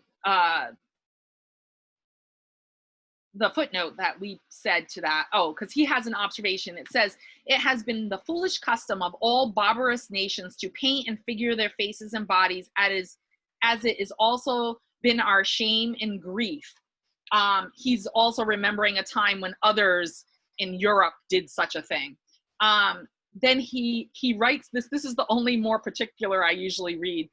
More particular, truth is a native, naked beauty, but lying invention are but Indian paints. Dissembled hearts is their beauty, but a lie. Truth is the proper beauty of God's saints. Foul are the Indians' hair and painted faces. More foul, such hair, such face is in Israel. And so our footnote, which goes up with the you spoil your face, Williams is representing his Eurocentric or Puritan view regarding our culture, beliefs, spirituality, and mores. We use painting to express ourselves, enhancing or beautifying ourselves for ceremonial purposes, including marriage, rites of passage, death rituals, and many others. The designs and colors used reflect the purpose of the body painting. And so in this process, we wanted to incorporate as many people. Any process that you do, if you have 1 million people, you don't get it done. So what we did is we had a core group, but we reached out to lots of people in our community, including our language team, our elders, the culture bearers, and our language program. In this the top picture is elders doing language work. And the bottom picture is youth and adults as part of our language program, where a few years ago, we created a whole set of new songs with the idea that language is only vibrant and living if there's new works. You know, we could hold on to just the old, what's been passed, but we can't do that in order to have a vibrant language. And some of these young people now are in college, and one of them, I was just told recently, wrote a whole bunch of songs during pandemic. And so this is the beauty of language continuation. I'm not a fan of the word reclamation, because for me and our community, I feel like it's always been continued. Even if it was times where it was very poorly continued, it still was being continued and passed on generationally. And so that is part of that importance. And the young people are going to take us back to that fluency. The young lady on the left, who's a young adult and mother now in her late 20s, she wrote one of the most beautiful songs called Sachem about spring. We have songs that are representing our different ceremonies today, using our old songs, but introducing our new songs to the mix. And one of the ones that the elders wrote, Kanashawonk, which is a Great Swamp Memorial song, has been thoroughly entrenched in our community. I would say that this music process, time flies so fast, it might have been 8 to 10 years ago now, and those songs are very incorporated into our culture and our communities today. It's really important that all these things get passed down to the next generations that come. These young people and these images as they're graduating, wearing their eagle feathers in honor and practicing their language and doing projects. Both of these students, which are immediate family, one's my daughter, one's my niece, they are in university. They brought their key to the language, their Natick dictionary, their language binders with them off to college because they feel that language is really important. And the little cherub on the right is my grandson, Minikisu Miquin, and the importance of reclaiming the right to name our children in our language. That has really started back in the civil rights era, but it really has built up steam. And today there are many, many, many more Narragansett people being named on their birth certificates in their language and not having to have a separate name as a quote unquote Indian name, which was only forced upon us because of conquest and the force of not being able to name your people without it being a biblical name or an English name and an English surname at that. So today people are reclaiming that right to name their children in the language. And I'm very proud to have my first grandson with the name as well. So with that, I have this last page, which is some resources that you might be interested in. If you're not aware of it, I imagine that you are, the Roger Williams Initiative. It's targeting K-12 schools, but it has a lot of great information. I also did a reflection of the landing painting that's at RISD, and they have like an audio piece for educators. Of course, how to get to this book, The Key into the Language of America from West Home Publishing. The roadtour.org, if you're not familiar with it, we did tour number 35, and we have information, essays, and land-based places, because it's supposed to be road tour, like you can go around Rhode Island to these actual locations, or you can do it virtually. And we do My Antinomy and Canonicus and Ninigrit and Metacom and Quiapin, and the list goes down, and we go all the way down to, you know, people like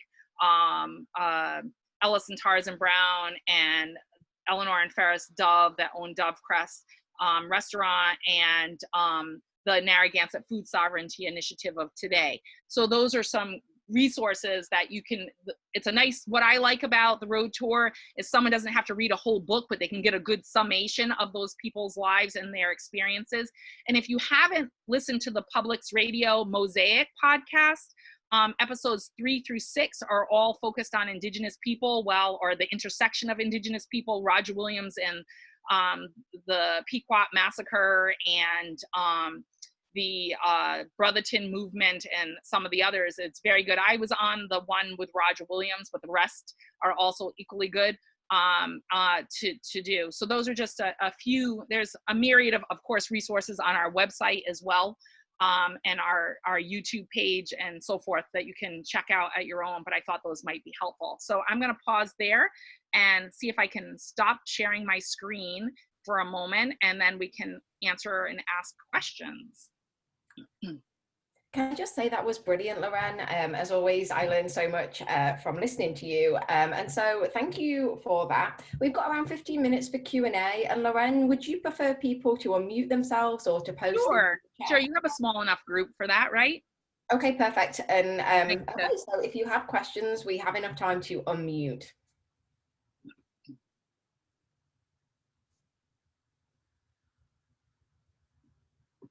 I can look in the chat if you'd like. Seems like there's some. I checked back through, Lorén, and there's no direct questions for you. Okay. There is one question that was, I think, proposed by Christine Haverington. Would you like to ask that question still, Christine, or? Sure, I'll go ahead and ask the question. From sources that I've read, there's a period, a very significant period in Pokanoket Narragansett history of conflict, where Narragansett moved in and occupied, and I guess were at war with the Pokanoket, and if my understanding is correct, took over main portions of their territory and became dominant in the area. I know that's historic. I know it's in the past. I know there's no animosity among the tribes today. But I'm interested to know how the Pokanoket people in particular, if Sagamore and his daughter might answer this question specifically, how you think of those animosities that were historical between the Pokanoket and the Narragansett, how you teach them to your children, how you think and feel about that period of the past, because I don't have an understanding of how you got from there to here, and I'd like to receive that that knowledge of how you got from animosity to sharing, compassion, mutual support, and mutual initiatives for your peoples. You want me to answer that? My daughter's not here now. She had to go to work. All right. Listen, what a lot of people don't realize is that a lot of they were related to one another. Metacomet, my Auntie Omi was Metacomet's cousin. Canonicus was Metacomet's uncle. Mika was Metacomet's father. We actually, from the chief's line, Mika or Mexana was one of the Sagamores that they sent up to Boston during the conflict of the Council of Chiefs that went up there. Mika, who was the Massasoit's father, and I'm trying to think of he was married to, I can't remember her name, but she was an honorary old thing. So when she told you that Redwing, Princess Redwing, who was a chief before me, was yes, so am I. Basically, but the Massasoit was a great warrior. That's why he had all the wampum belts.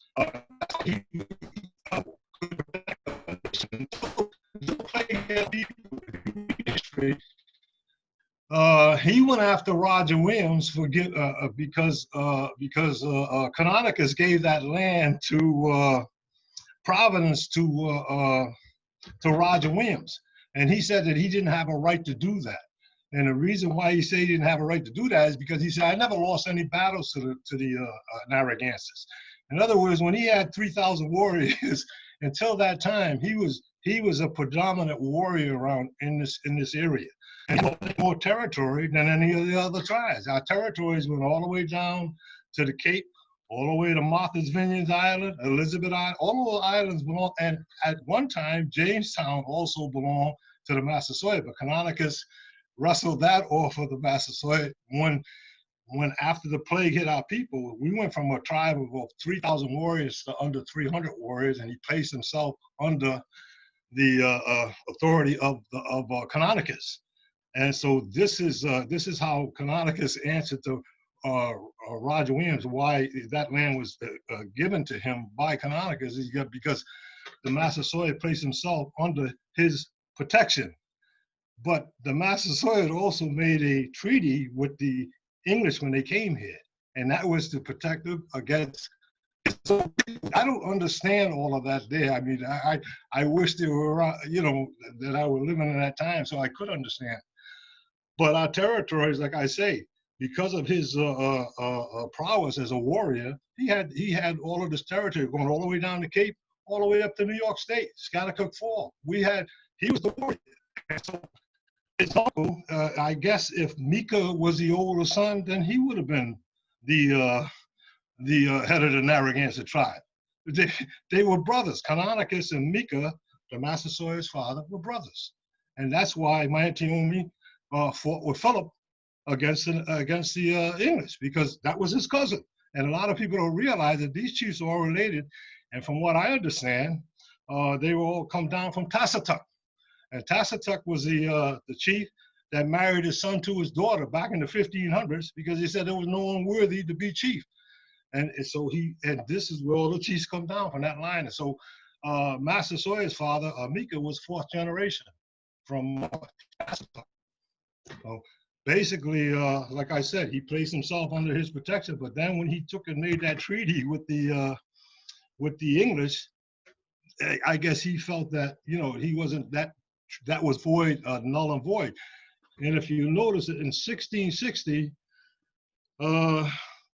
Sutter, when he became the chief, I guess his father died, I think, in 1661, but he was on his deathbed when he was up there in Quaboag, North Brookfield area. He came back on the and said that Providence belongs to us. He said, we never lost any battles to the Narragansett, so they paid him for Providence too. But if you look at when they captured Anawan, who was the head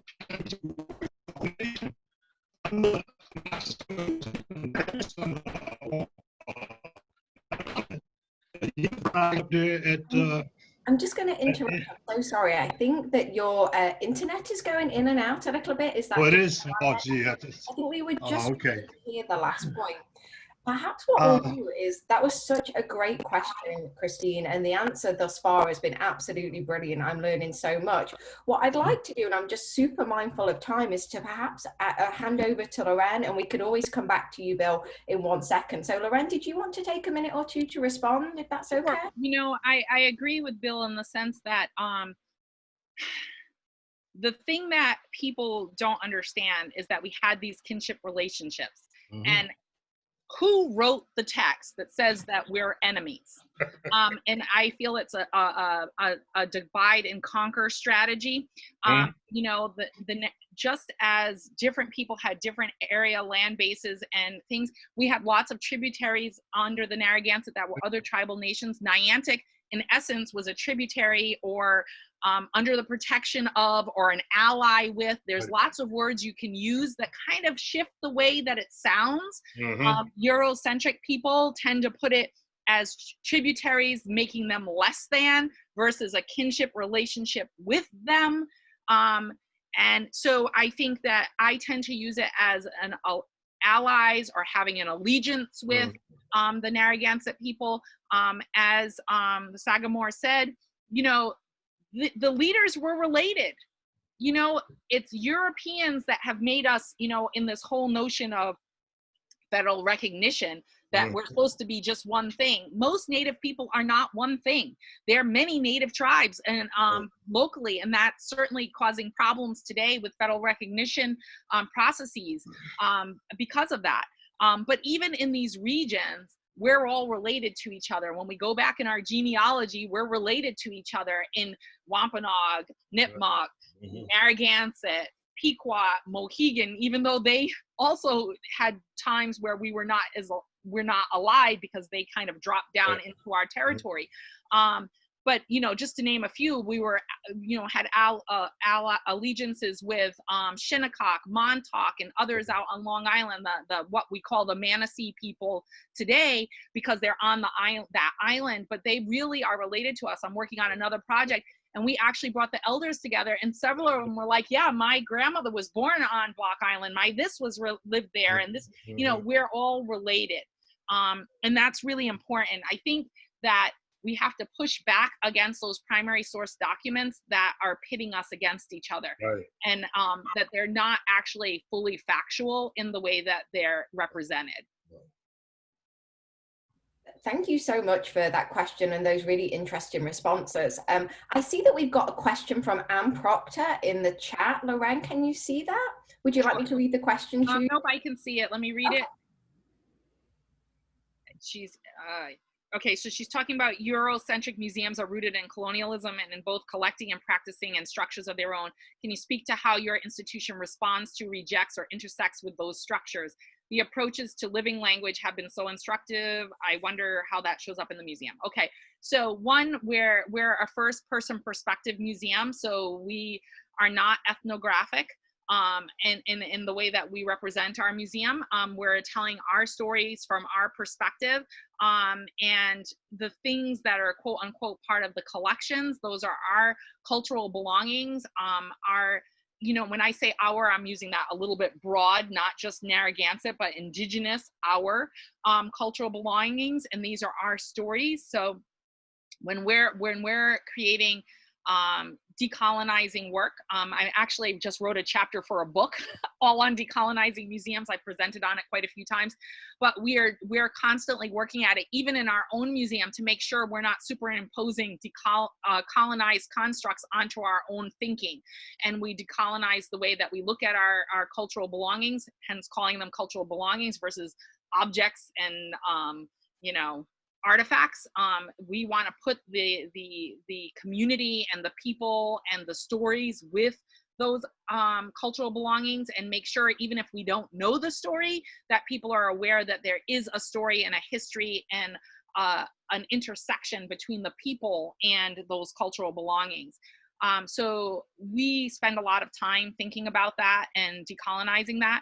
Our bylaws, we have to be 51% or more Native on our board. Our executive director has to be Indigenous.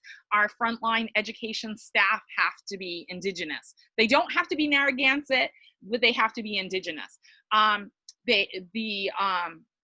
The work that we do and the writing that we do, one of the reasons that we got really involved in doing this book was that as a museum, we feel that it's really important for us to create more opportunity for more Native people to express their voice, whether that's through the arts, whether that's through performance, whether that's through writing. Our belongings blog is open to anyone. We call it that, belongings as in the cultural items that are within the museum, and belonging as in all people can belong. We do have the right of refusal on podcast posts, but we've partnered with other colleges that are doing Indigenous studies kind of work and had student writers that have contributed to the blog. We've, also have our own staff, Native and non-Native, that contribute to the blog. One of the things that I did recently is I wrote a blog post for NEMA, the New England Museum Association, but I only told them I'd do it for them if they allowed me to do it also in our own blog, which is on a guide to land acknowledgements. If I get asked once a day, just about now, on how to write a land acknowledgement. So I was really happy that I finally wrote it and put it in the blog, and I can just direct people to the blog. But those are the kinds of things that we're really trying to do, is increase Indigenous voice across everything, across education, across institutions. And we do a lot of cultural competency work with educational, from K-12 and universities to corporations, to museums and things like that, decolonizing that work, and also creating culturally competent people in relationship to Indigenous culture, and how some of those same constructs apply for all communities of color. Wonderful. I mean, that question I could spend an hour on, so I'll pause there, if not a day. Well, perhaps one day we'll have a whole day with you, Lorén, to hear your full answer. We have time perhaps for one more question. It's 10:48. Does anyone want to ask the final question to Lorén? It looks like Leo Yui has raised his hand. I have a question. So thank you, Lorén, for that beautiful talk. Really very informative. I have a question about, I know that that languages have a lot of variability even within their own cultures. And I know sometimes language has a lot to do with class and presenting a different kind of class depending on who's speaking it. So I'm wondering if there's any record of the language that was recorded by Roger Williams, if that was a language of royalty versus, I know royalty is that of Western origin, but I'm just thinking about Japanese culture too, and how there is this kind of very high language versus low language, or different kind of class languages, and then even within particular dialects. I'm wondering if there's any detail on that. Like when we are repeating these languages, are they really kind of mimicking particular classes within the culture? So I really don't know if I have an answer to that question, but I'll have an opinion to that question. The opinion is that, that's a Western construct about class, in my opinion. Even though we had leadership, it didn't mean that everybody else was subjugated as less than, and that they weren't interacting and talking with the leadership. So I feel as though Roger Williams was certainly talking to leaders within our communities, sachems and other leaders in our communities, but he was also talking to average people as well. And I don't know as though there was such a great discrepancy between the language and one. What I would say would be different about the language is dialects between tribes that are tribal nations that spoke a slightly different dialect. I mean, Wampanoag and Narragansett are very, very similar. There are some words that we have in Narragansett that they don't have in their language, and there are some words that they have that we don't have, but the base language is very similar. Dialectally, it's different by the prefixes and suffixes, and that's same for the Anishinaabe, which is an Algonquian language as well. I can meet, and I have, elders and leaders that are doing ceremony, and I can make out the majority of what they're saying because the root words are the same, but they have a very strong difference in their dialectal prefixes and suffixes that are very different, and they use a different alphabet altogether, you know, based on Eurocentric alphabets. So it's really different. I can't understand it at all when I'm looking at it on paper, but when I'm listening, I can hear the words. There's lots of words in Ojibwe, Anishinaabe, same place, same people, that is very, very easy to hear. So I think it's more about regional dialectal differences historically, and then certainly languages that have remained fluid, like Anishinaabe, that are, however, they've changed over time. Certainly, if we have no word for something, if we haven't, as our committee or just as individuals, haven't created a word, just as language evolves every day and new words are created, like internet and things like that, if we don't have that, we sometimes borrow from other Algonquian speakers, and we'll just change the dialectal endings and use the root word, because undoubtedly the root word was the same word for us as them. So are there any, oh, sorry, go ahead.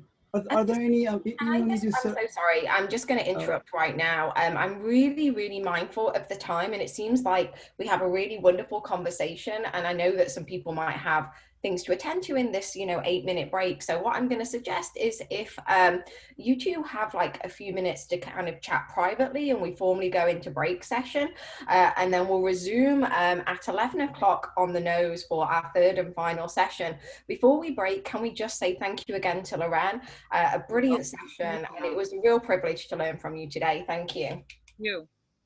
Thank you. So yeah, anyone else that has a question, I'm happy to answer it during these 8 minutes as well. Amazing. I shall take this break, and we'll be back at 11. Thank you again. You're welcome.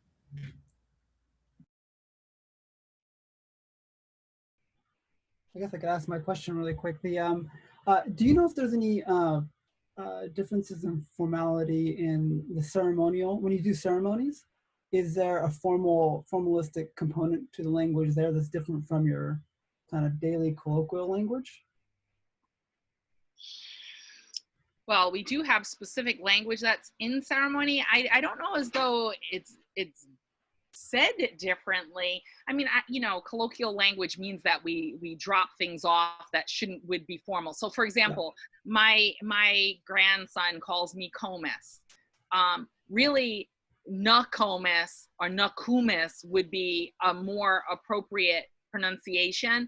So in lay English, we sometimes throw a hard O into the word, when it really, in our language, we don't have that hard O. We have an oo, an an we don't have that sound, but because we're being influenced by English, sometimes we do. So in colloquial, what you might consider lower class language, that's when you're being lazy and you drop your prefix in particular versus your suffix. I think the prefixes get dropped more because there's words in our language that have to be possessed. Words like grandmother, if you're speaking correctly, have to be possessed. It has to be my grandmother, your grandmother, his or her grandmother, our grandmother. It has to be possessed. And in English, in our English influenced language, we're dropping prefixes. So instead of saying kumis, like my kids called my husband's mother kumis, they called my mother comis or nakomis, which was possessed. My grandson calls me, kumis, but it's dropping the na, which should be there. So it's just like in English, you know, we have, you know, mom, mommy, mother, you know, mother is very formal, you know, so yes, I think human nature, we when we're in our own family groupings and we're just relaxed, we drop correct grammar. Yeah, yeah. So in ceremony, that's a really important thing. You're going to be more fluid and more clear and more specific because it's ceremony, as opposed to if you're just chatting with somebody and you're just being casual. I don't know, because our language has had such interruptions along the way, whether I have a perfect example historically of the differentiations of class, but personally, we didn't have class like Western ideological thinking. I mean, even when you read some of the sections in the key with Rod, some of his own things, when I mentioned the Nkomo, part of Nkomo was about spreading the wealth between the community so that no one went without. There were comments, you know, from European people about how everyone had what they need. It was something that we always knew from oral tradition. European researchers also wrote some of these things down. And you know, our cultural mores was made sure that everyone had what they needed. It was communal. Each village, each clan, each community was working to ensure everyone had the housing, the resources, the food, the everything that they needed. So there wasn't such a hierarchy in that same way. Yes, there was hierarchy maybe in leadership, because, you know, you can't have all leaders, you know, you got to have someone that, you know, a group of someones that are in charge of things, but there wasn't the same Eurocentric classism as there was, you know, in our communities. There just wasn't. And I can't speak for every tribal nation across this nation, but I can certainly speak to this Southern New England region. People took care of their communities, and there was not that classism, which is a Western construct, in my opinion. Thank you very much. You're welcome.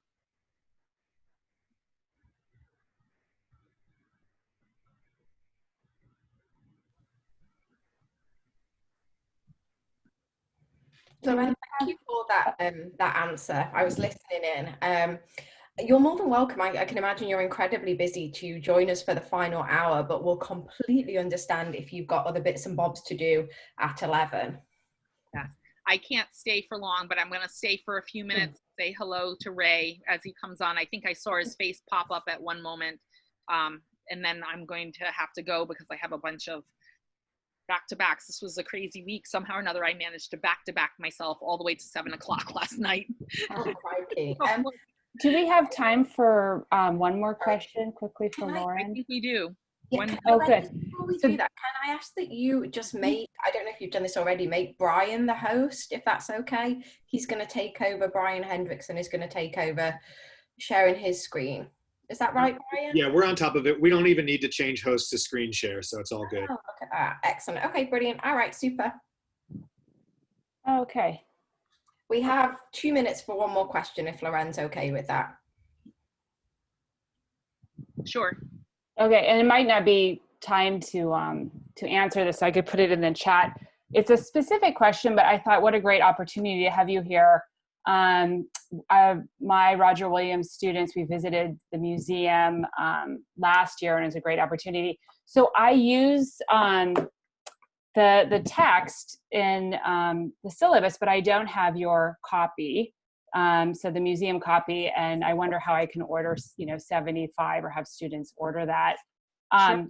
So my version is different. It's the Applewood Books edition, but I have a specific question, and I ask it just because I have this great opportunity to hear your interpretation, and students ask me about it, and I don't really have a great answer. So there's, I think, 2 references, but one I just quickly found this morning. Chapter 2, which is of eating and entertainment. In my version, it's page 13.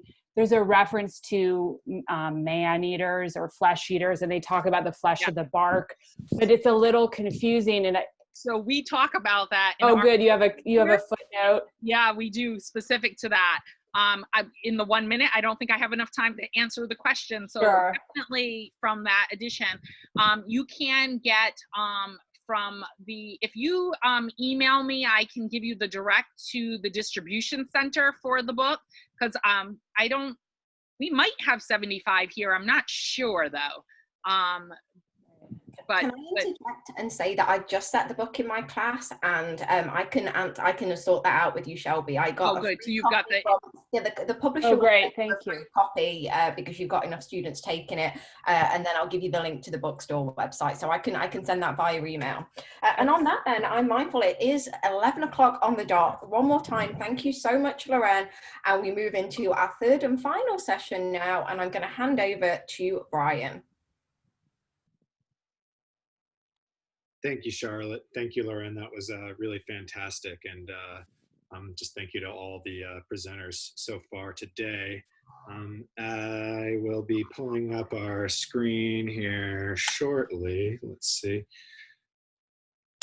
Oh, well, actually now, Jeremy, even though I got the link, it's telling me that disabled attendee screen sharing. So the host has, so you might have to enable me for that.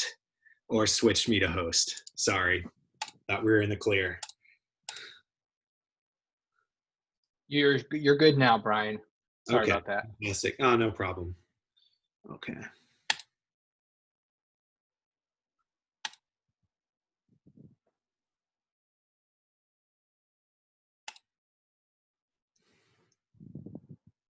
So thank you all for being here today. I'm going to be presenting with my colleague Raymond Tuhawks on decolonizing the classroom. Ray is the Ketasꚙt of the Mashapug Nahaganset Chiefdom. He's executive director of the Providence Cultural Equity Initiative, and he's also a Juris Doctorate candidate at our own law school. Ray, did I get that? Did I get that date right for your graduation? I'm not sure. Yes. Wait. No. Yes. 22. Okay. 22. Okay. All right. That's good to know. Ray will have a chance to tell you a lot more about himself and his work here in a moment. So I'll be turning over the stage to him. But I kind of wanted to give you a little bit of backstory about how we connected as an entry point into kind of maybe the partnership we're going to talk a little bit about today. And what I hope is what we're going to be doing here is kind of extending an invitation to all of you to think about ways that maybe you can take up a sort of more community engaged sort of teaching approach here as you sort of deepen your interest and experience in sort of indigenizing the curriculum. But at the same time, I want to give you maybe just some ways in which you can plug into current issues and conversations without maybe having to dive in head first, so to speak, right, into a big community engagement project. For Ray and I, this really started a year ago. I guess it seems like so much longer ago, but it was maybe a little bit over a year ago that I had approached Charlotte Carrington Farmer asking about whether or not we had done any work to develop an Indigenous land acknowledgement that I could include in scholarship that I was publishing. And Charlotte said, no, but you should talk to Ray and his colleague Ty and see maybe if they can get you started in the right, on the right process here. In that conversation, we immediately hit it off because I think we were talking, we're both big thinkers, I think, and that's what helps, right? Like that, we immediately thinking, well, land acknowledgement, great, but how are we using that as sort of the tip of a spear point? We're really looking at not just like institutional transformation, but transformation at the municipal and state levels as well, too. How do we really grow this into a big project? So the land acknowledgement started off as, how do we get the language right? And we're able to pull in people like the Sagamore and Lorén to really help us craft this into something we're going to be proud of. And that really grew into a bigger idea, which we've begun to call, using an Eastern Algonquian term, Wuchewame.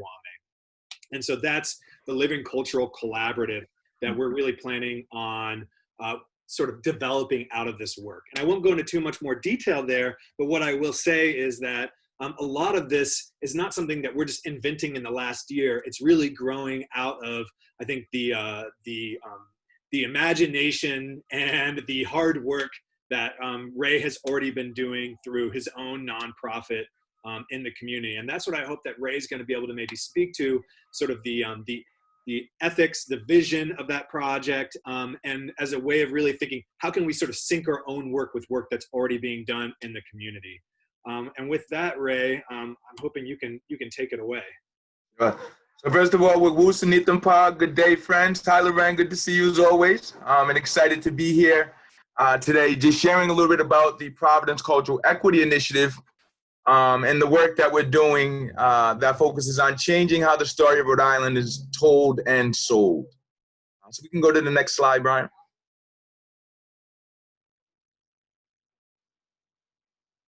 So the Providence Cultural Equity Initiative promotes, cultivates, and advocates for the cultural sector and economy of Rhode Island. This is work that naturally I had gotten involved in, just trying to learn more about myself and who my people were and what our experiences and heritage has been here in Rhode Island, and in particular in Providence, realizing that there were so many other people who didn't come from indigenous backgrounds here in the Americas, who come from all over the place, but who are doing the same. So we have large Southeast Asian populations here in Providence.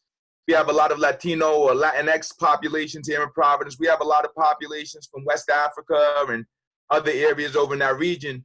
But what I found was that all of them valued, promoted, supported, held it very important, their culture and their cultural identity. And I thought, wow, this is really important work, and someone should be kind of focusing on this. And that's really where the sort of work that the Providence Cultural Equity Initiative comes from, that this natural progression of my understanding the importance of culture and seeing how it's embraced by everyone else and wanting to formalize my efforts and energy in that regard. Next slide, please, Brian. So about PCI, we were established through a Carter Innovation Fellowship from the Rhode Island Foundation in May of 2016.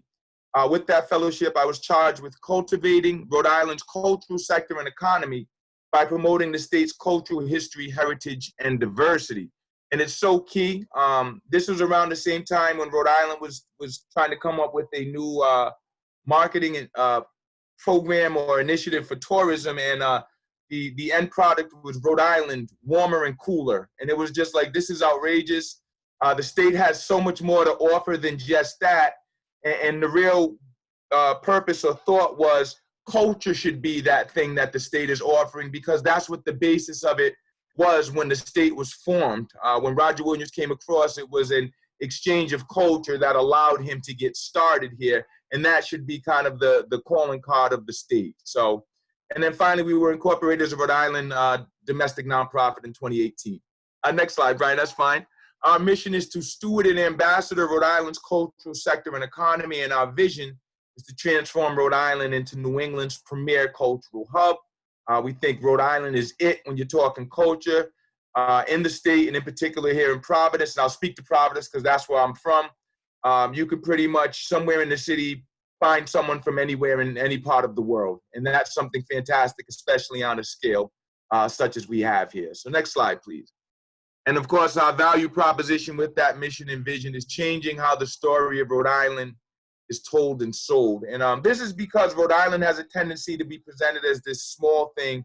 And when we get into the real revolution 2036, we'll talk about why Rhode Island should really be viewed as sort of pivotal and fundamental to how we view and engage with each other in contemporary society in the world. So next slide, please. So our products and services focus in three areas. First is cultural economy. This is where we focus on cultural tourism. Cultural placemaking, which takes the placemaking sort of concept where you find a space that doesn't really have anything going on with it. You usually put some art or something there that draws people to that space, and now you placemake there. And what we say in PCEI is, well, that's cool, but we think that the place that you're making, there should be some sort of narrative that ties it to the space that it's actually in. So it's not just about the art piece that's there, but it's about where that specific land area is and that art piece representing the narrative or experience of that place. We call it cultural placemaking.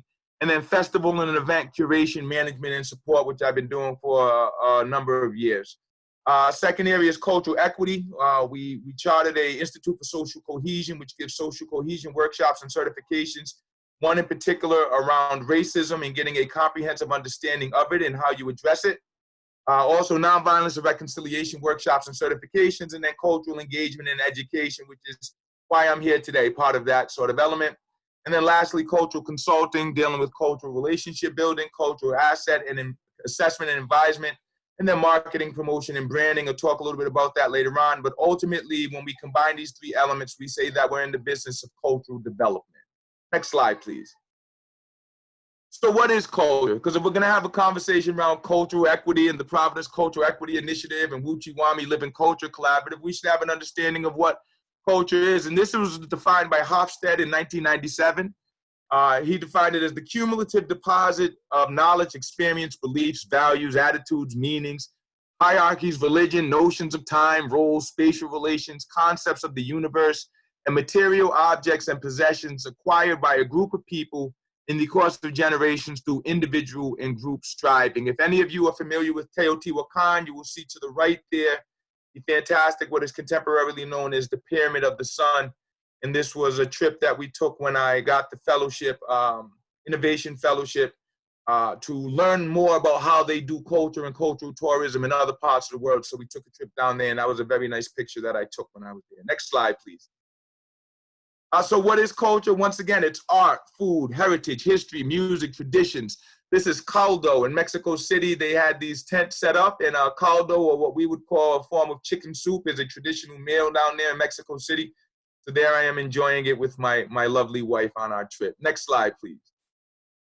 But how we define culture at PCEI is the way in which and the reason why things are done. So when we're talking about culture, we're talking about the way they're done, but not just the way they're done, the reasons why they're done that way. Because in any culture, whenever you see them doing something, be it the clothing that they wear, the food that they eat, how they engage with each other, how they get married, all of those sorts of things, there's a way that they do it, and then there's a reason why they do those things. And if we don't take the time to understand both of those elements, it can lead to a lot of damage on so many different levels.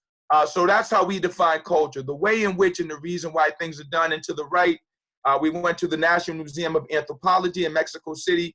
There are so many different indigenous cultures in Mexico. I was blown away because I didn't know how many they were there. And this was just one of the styles of regalia that one of those cultures where the name escapes me at the moment. I will make sure to research that so the next time I do this, I can give that information as well. Next slide, please.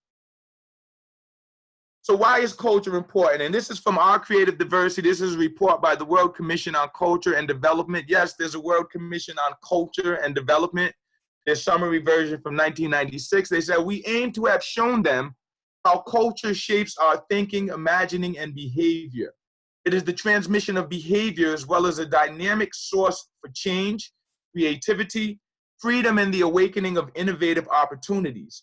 For groups and societies, culture is energy, inspiration, and empowerment, as well as the knowledge and acknowledgement of diversity.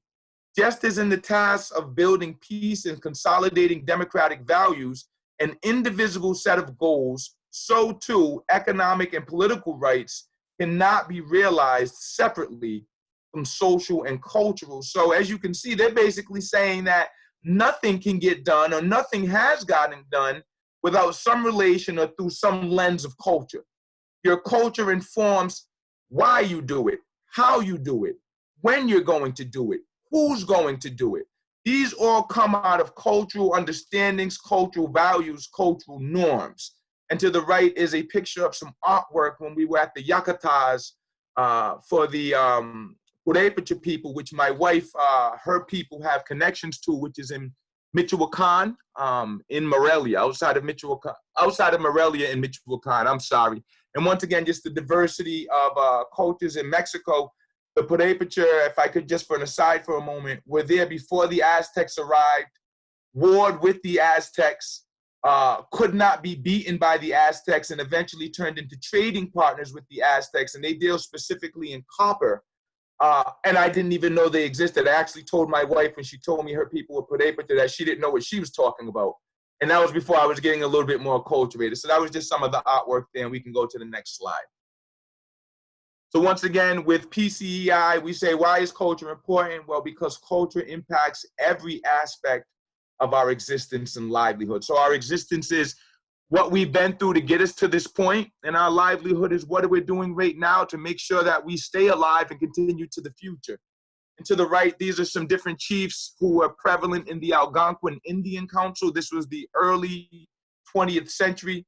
Very much active in the northern part of the state of Rhode Island, specifically in Providence. The gentleman on the left in the very elaborate white headdress is my great uncle, Chief Edward Michael, Chief Sunset, who lived right here in Providence. And once again, during that time period, they were doing their best to keep the culture alive, to keep the community together, and to connect with the other nations to make sure that although we were coming from different bloodlines, we all acknowledged and respected the shared experience we have and we're working together to move forward. Next slide, please. What is cultural equity? And on the left, this is from Mexico City. This was a picture of some artwork they had done, sculpture and monumentalism. On the right is an Aztec. That might have been Montezuma. And on the left is a Spanish conquistador. So what I found in Mexico City was they did a great job, and probably they could do it better. And I'm sure that they have their issues when you get down into nuts and bolts of it from an outsider looking at it. Wow, this is fantastic. They're acknowledging both their indigenous heritage and their colonial history. So what is cultural equity? Well, it's ensuring that the expressions of diverse cultural communities and their cultural practitioners are protected and supported in a fair and equitable manner. Just looking here in Rhode Island, what you'll see is a lot of the left, the conquistador, but you won't see anything about the Montezuma here in Rhode Island. And that's not a very equitable situation. So we're saying there needs to be more cultural equity, hence the Providence Cultural Equity Initiative. Next slide, please. And what is cultural equity? Well, it's a means of protecting history and heritage while simultaneously using these elements to positively impact the present and future. And this is a picture from a couple months ago with the big 10,000 person march and rally that was here in Providence for social justice and around the situation that took place with George Floyd. And this was us down there representing for Indigenous folks. And as you can see, although it was a Black Lives Matter protest, American Indians are for justice, so we stand in solidarity with the Black Lives Matter movement. And this was just doing our part to promote cultural equity. We're here, we're sharing our culture, history, and heritage, but we're doing it to positively impact the present and the future. Next slide, please. And this is ultimately the real work that PCEI does, this concept we call living culture, which we define as the acknowledgement, respect, and celebration of culture as a consistent, viable, and influential element of daily life. This was me and some other warriors from local tribes at the Natick, Massachusetts powwow. The Natics are actually the tribe that wrote the Algonquin Indian Bible with John Eliot. And they're still alive and well up in Massachusetts. But most people think the Massachusetts are all extinct. So we were up there supporting, and as you can see, this was 2-3 years ago. So, you know, we're doing our best to dress like we're back in the 15 and 1600s. But then we're going to come out of that and put jeans on, and instead of riding our horse, we're going to get into our car that has many horses under the hood.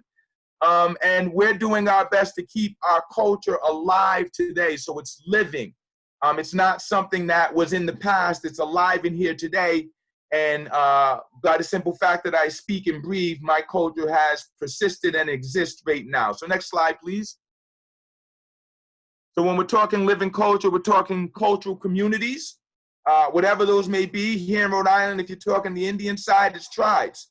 But then there are communities, but then you have West African communities, and break those down as the Nigerian, Liberian, people from Ghana, from Cape Verde. You have, you know, Southeast Asian communities, Cambodian, Laotian. You also have larger Asian communities, a large Chinese population. And when you get into Latinx, you have Dominicans, you have Puerto Ricans, you have Guatemalans, you have Mexicans. So there's all of these different cultural communities, and you can't lump them all in together. You have to deal with them individually. You can get some general understandings of them, but you have to deal with them individually. Coming out of those communities, you have cultural practitioners, those who share the traditions and the practices of their people as they have been taught to them. So this is a lot of times where you get even a knowledge that these communities exist or alive, because you might not bump into them on a regular basis. And this picture here is from the first PVD Fest, and as you can see here, there's several different cultures represented in this one picture right here. And how beautiful, once again, one of the highlights of Providence for me. Outside of that, you have your cultural supporters, and that's what I like to look at our family here at Roger Williams University about. You're not from these communities, you're not one of these practitioners, but you know what they offer is important and beneficial, so you want to know how you can tie your work and your efforts into support and raise that voice. And then you have your cultural enthusiasts, which I consider myself in this element as well. I just like to go places and learn about other people and how they do things. So I'm not even necessarily having anything to offer to them. They're offering everything to me. but that's something that I find beneficial and something that I'm interested in. So I'm also a cultural enthusiast as well. Next slide, please. And then lastly, the elements that living culture actually does or helps to do, it acknowledges cultural communities and practitioners as valuable members of contemporary society. So like I said, when you're talking American Indian heritage here in Rhode Island, it's not something you just pick up and read in a book when you're interested on the topic, and then when you're done with it, you put it back on the book and you go back to your regular life. Roger Williams University is located on Metacomet Avenue. Who is Metacomet? You know, Patumtuck's down the road. What is Patumtuck? You know, all of these place names are around us on an everyday basis here in Rhode Island. Squamicut, Narragansett, all of these names, do we even think about who they came from and where those people are? Because, you know, Oscoequasin, hello, we're right here. We're around you on an everyday basis. So when you look at things from a living culture perspective, you're acknowledging that these things are a part of contemporary society. They're at play right now as we talk to each other. What it also does is create space for relationship building and understanding, because once you give that acknowledgement, then naturally as human beings, we say, well, wait a minute, what is my relationship with these things? What is my experience? If I'm here in Rhode Island, why don't I know about these people? Why don't I know about these culture? And that creates the space, even the opportunity to explore these different avenues. And that's a lot of times what we're missing, even the creation of the space to do those sorts of things. You know, as human beings, once you realize that there's potential, the mind goes to all sorts of places you never even think. So it creates space for that. And then very importantly, it mitigates against colonial marginalization. One of the key things they did, particularly here to Narragansett people, was they told everyone we weren't real Indians anymore. We had too much quote unquote Negro blood, as if working with populations that had been enslaved and supporting them was something to be ashamed of. So when you get into living culture, it mitigates against that whole narrative around what an Indian is supposed to look like, where they do exist, that the fact that they're supposed to have a certain amount of Indian blood to be legitimate. All of these things, when you look at things from a living culture perspective, you start to realize how foolish they are, and you start to realize that all of us on some level, no matter how hard we work, because we're still living in a colonial society, are colonized, and all of us have an immediate and consistent job to make sure that we're decolonizing ourselves, doing away with these narratives that have been pushed on us, and understanding that there is so much more to the world than what we currently understand and even know about, and we need to be constantly working towards expanding our own knowledge. Next slide, please. So just want to talk about a couple things as I close out. First, this is a fantastic initiative that PCEI is working on, and we're inviting everyone, all stakeholders, all individuals to be a part of it. Real Revolution 2036. And what Real Revolution 2036 is a multi-phase, statewide, regionally based marketing, branding, and cultural placemaking initiative. Our goal is to establish a unique statewide cultural tourism framework and infrastructure that's intended to attract and sustain cultural tourists in anticipation of and beyond Providence's 400th year commemoration in 2036. So about 16 years out, which to me is fantastic because it means we've got 16 years to plan and get it right.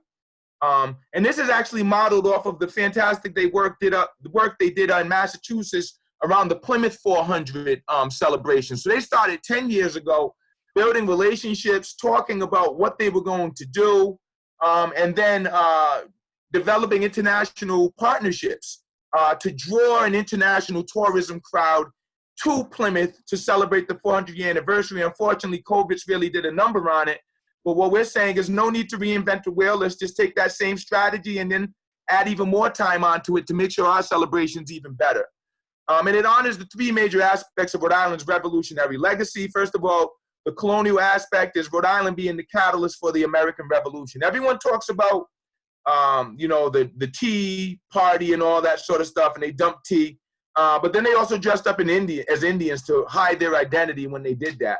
Well, here in Rhode Island with Gaspee Day, they didn't do any of that. They got on ships and they went and took over the Gaspee, imprisoned the captain. I think some people got shot or killed, and pretty much started the American Revolution. But no one talks about that. Everyone takes that story up to Boston. So we're saying, no, Rhode Island was actually the start of the American Revolution. Rhode Island with Roger Williams was the start of European ideals of freedom of religion and freedom of speech. So Rhode Island should really be looked at as the epicenter or the catalyst for the American Revolution. When we flip over to the indigenous side, it's also the epicenter of American Indian resistance during the King Philip's War. I don't want to go into too much detail, but I'm sure you heard about it earlier from the Sagamore. The Narragansetts were involved in that, and I like to say that if Europeans don't win the King Philip's War, there is no America after that. The entire world is a whole different place if Europeans don't win the King Philip's War, and to my knowledge to date, it is one of the bloodiest wars per capita in U.S. history. So it is the epicenter of American Indian resistance during the King Philip's War. Providence was actually burnt to the ground. Several other towns and villages were burnt to the ground. A lot of the major battles were fought here in the state. And once again, if King Philip's War isn't won, then there is no America after that. And then lastly, the third element that it honors is the cultural history of Rhode Island and Providence, particularly as a bastion of innovation, I should say innovation and diversity. If you're talking about the cotton gin, if you're talking, like I said, freedom of speech, if you're talking about the fact that Roger Williams' own people didn't accept him, but the Indians did, all of these elements combine to make Rhode Island the real revolution. And once again, we're targeting Providence's 400-year commemoration. Next slide, please. Within that, our flagship initiative is Mashapug, the Tale of Mashapug. Mashapug is the original name for the lands between the Moshassuck River and the Woonasquatucket River, what we now today call Providence. So Mashapug, the Tale of Mashapug, is our flagship initiative for Real Revolution. It's a mixed reality, quest-based cultural tourism product where individuals will download an app and then they will actually go to locations where specific villages were at and through an overlay sort of system engage in a quest-based tourism sort of engagement there, where they'll have to answer questions, have to go engage with things. And it's just a really cool concept. So it's founded in the principles of cultural equity and sustainable cultural heritage tourism. And it's meant to be a testament to Rhode Island's indigenous past and heritage that acknowledges and engages these communities once again as a thriving part of the vibrant fabric of Rhode Island's contemporary living culture. Next slide, please. And then, as Brian already spoke about, out of this and a part of this is also the Wuchiwami Living Culture Collaborative. So I'll let Brian speak more about that. But last slide, please, Brian. This is just the work of the Providence Cultural Equity Initiative. So if you're interested in knowing more about us, if you want to get in touch with us specifically, hello@provcei.org. You can check out our website, provcei.org. We're very active on Facebook, Providence CEI, or on Instagram, ProvCEI. And you can also catch us at Living Culture RI, which is where we're most active. But just in the language of our people, Ketasꚙt, thank you for listening. And I'll turn the stage and the spotlight back over to Brian. Thank you, Ray. I won't go too much more into Wuchiwami. What I would just say is that, you know, if you're looking to find a way to kind of plug into some of our planning, I would say reach out to Ray, reach out to Jeremy, reach out to Charlotte, reach out to myself. I think we'd be happy to get you into our working group. We'd be happy to start.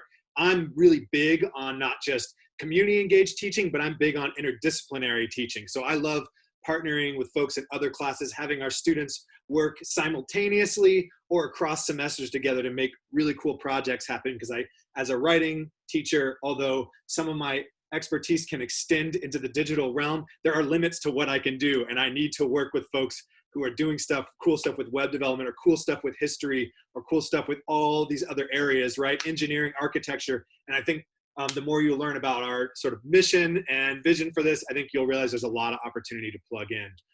But I will say that, you know, that first conversation that I was having with Ray, that was supposed to be about sort of how do we figure out a land acknowledgement that became about something much bigger. I was immediately saying, like, how do I get my class to plug into the work you're doing with PCEI? Like, you got to let me partner up, have my students maybe work on developing some of that web-based content that would be part of that augmented reality experience. So if what we're going to do is recontextualize and rename places and give not only a history, but a sort of living culture sort of lesson for folks that's interactive as they make their way around Rhode Island, that centers Indigenous experiences and perspectives, but maybe also tells the history of other waves of immigrant communities and the kind of culture that they bring to the place. That's the kind of experience we want to create. But I think that what we have to do is ask our students, and this goes back to a point that a lot of folks have made, but I think Ray made really eloquently, is we have to acknowledge the way in which our current ways of thinking have been colonized, right? And we have to begin to decolonize those. And I think centering other people is part of it, but there's another part of it that's just really critically examining our own ways of knowing, our own ways of seeing, our own ways of valuing. And so what I wanted to sort of foreground here today is not, how do you do a community engaged teaching partnership, right?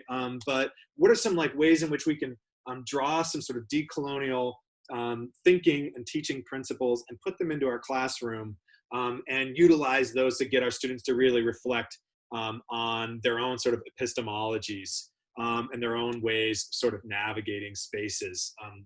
So the first one I'm going to say a little bit about is counter storytelling, because this is something that came up in my discussion with Ray, that, really this whole idea of an augmented reality, cultural tourism kind of quest experience is a kind of counter story.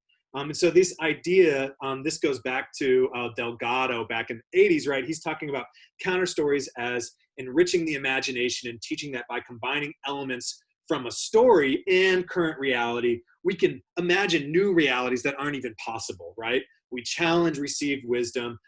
We engage our conscience in the way that only storytelling can, right?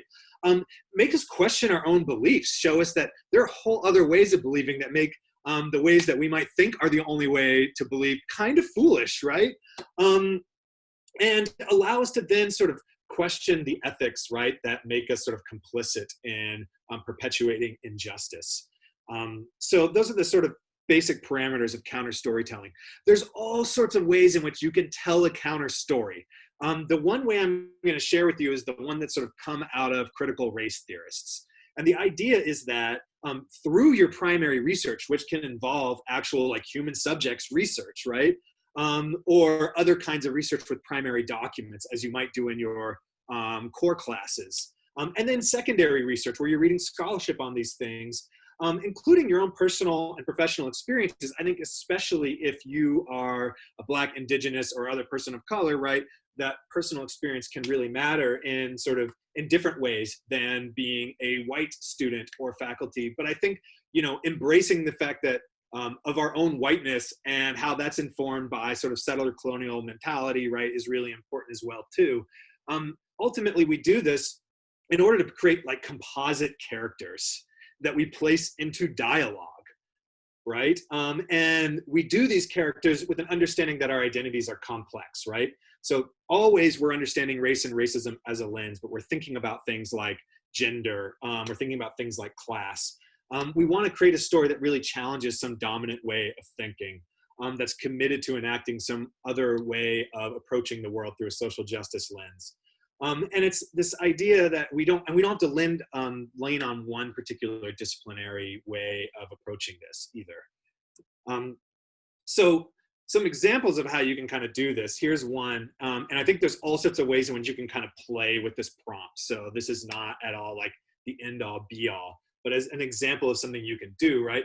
So based on your own this is something you might show students, right? Based on your own understanding of history, especially Indigenous history and living culture, and what you know about your own family history, write a counter story that challenges enduring colonial ways of seeing ourselves, others in the world. To do so, consider who your family was before their identities were shaped by the colonization of America.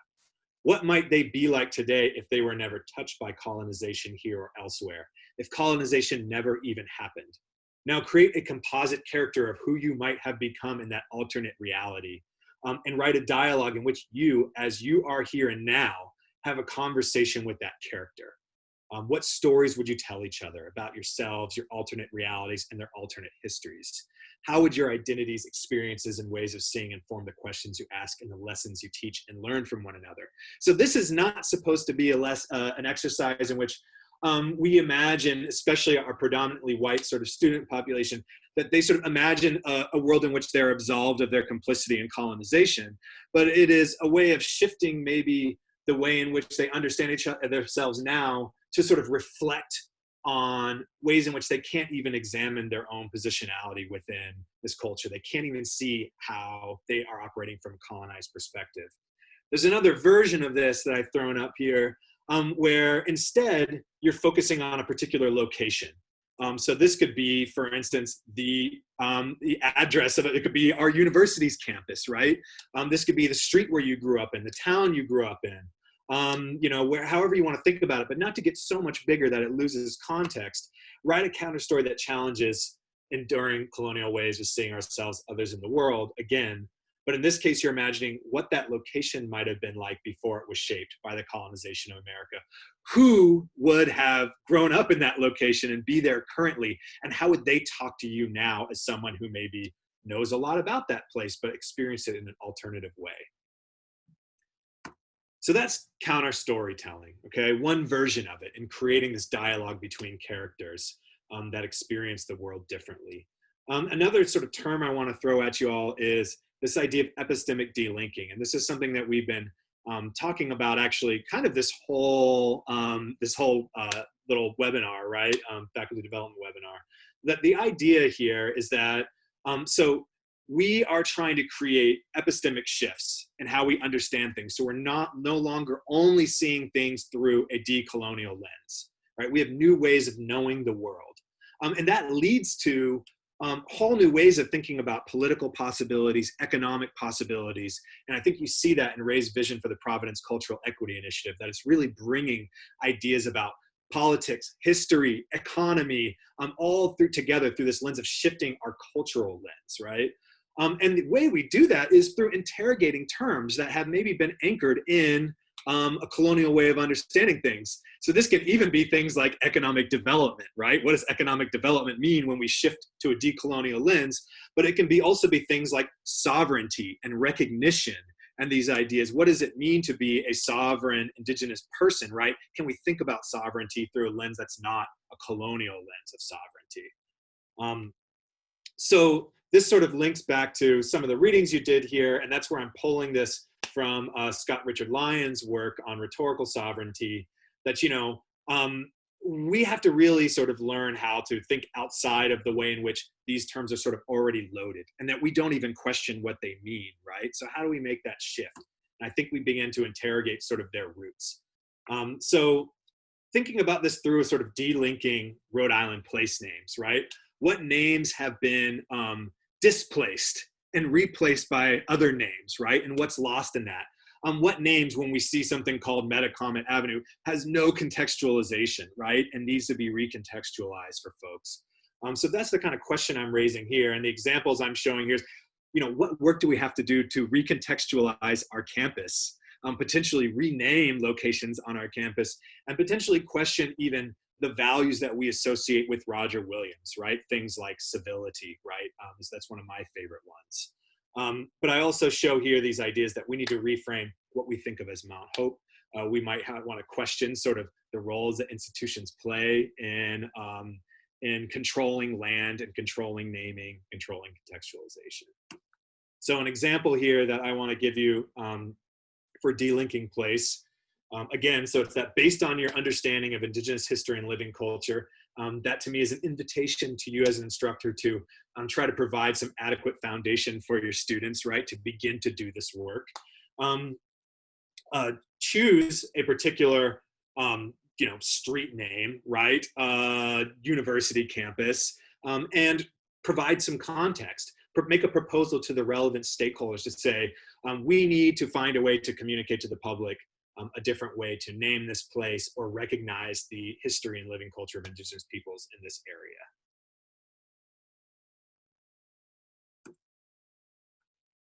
The last thing I just want to lead you with, because I think that some of this can be really intimidating for those of us who might be cultural enthusiasts, but might not be experts, right, in Indigenous culture or history.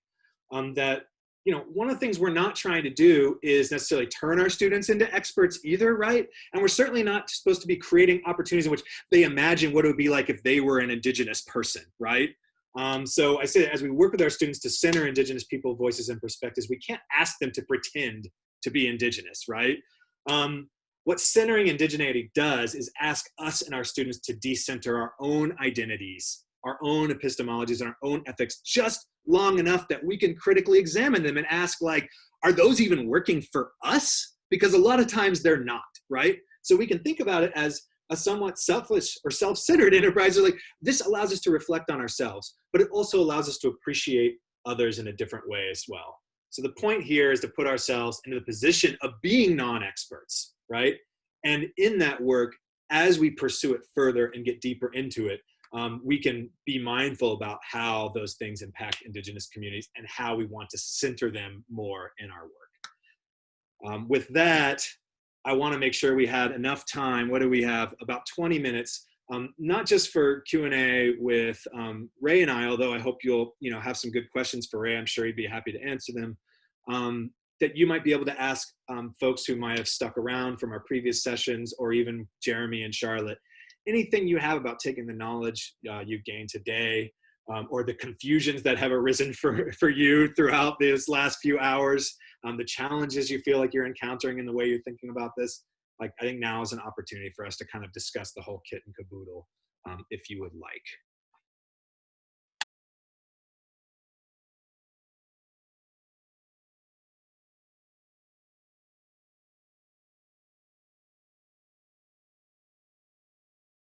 So Brian, I'll share just a few thoughts. I think the best way I can present it, because I really like what you just said about not being afraid to be a non-expert and not being afraid to do self-reflection, to see if your own understanding or norms or things of that nature are actually even what you yourself at this point in life buy into or feel you should be.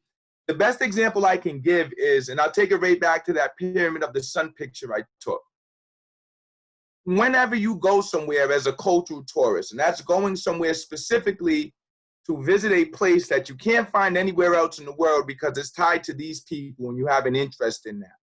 That's exactly what you transform into when you get there. When we pulled up into the lot and you see this humongous pyramid right there at that very moment, I say to myself, I don't know anything about this. I need to learn about this. So when I engage with that space, I'm engaging from the standpoint of being a non-expert and being really excited to be a non-expert at this place, because it means I'm not going to overlook the individual details and nuances that if I thought I already knew it, I might.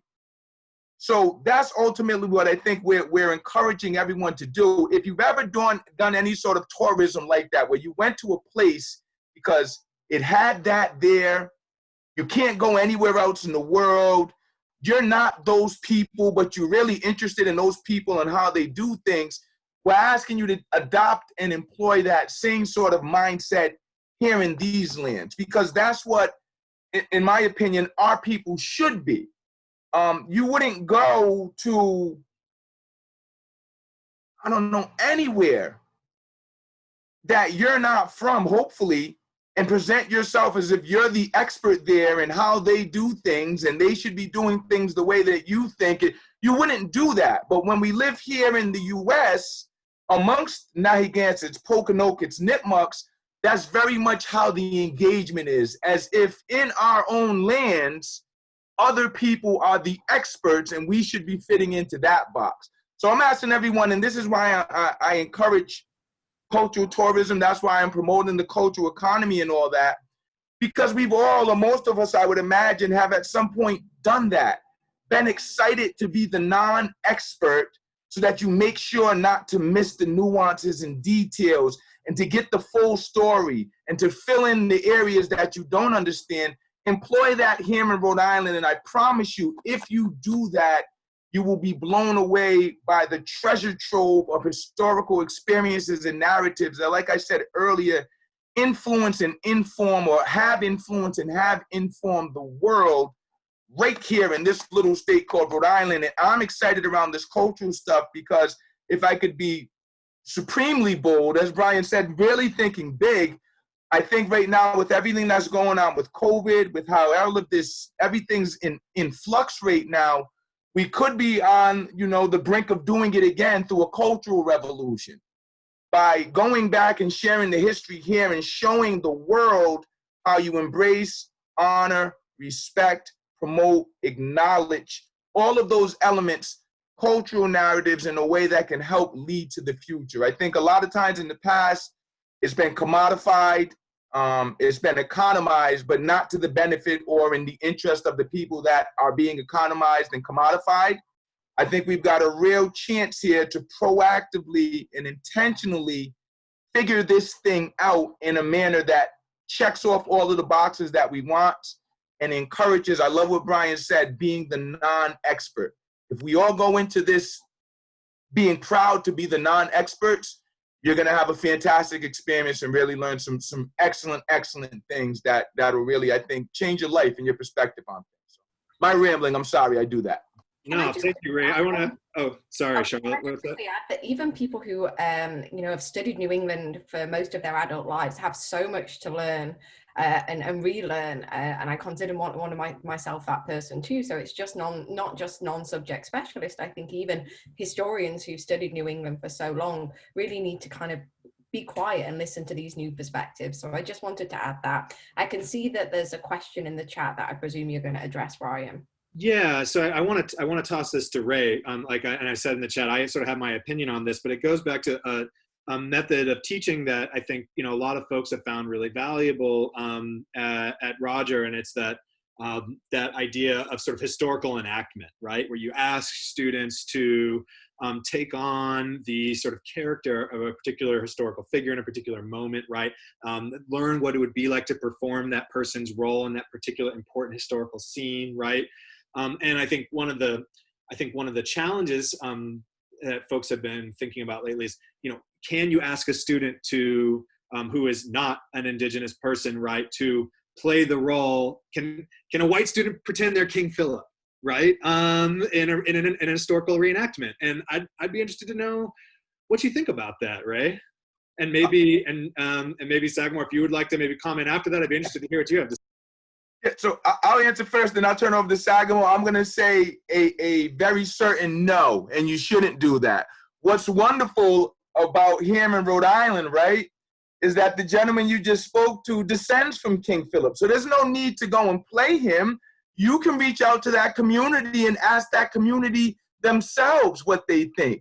You can ask someone from that community if they'd be interested in participating. So that's the real potential and the opportunity that's here in Rhode Island. All of these histories that we're talking about, that Charlotte just spoke about, those people are still here. We're still here. I descend from both Canonicus and my Antinomy.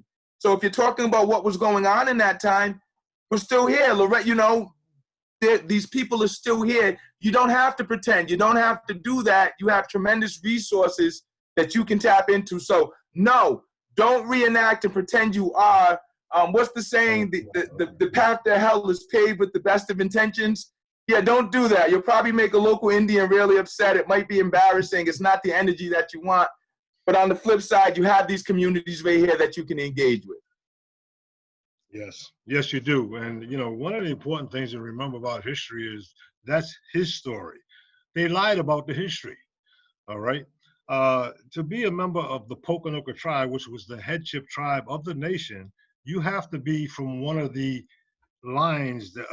You have to be either from the Massasoit line, you have to be from Anawan's line, who was the Massasoit's brother-in-law, or you have to be from Amy's line, who was the Massasoit's sister,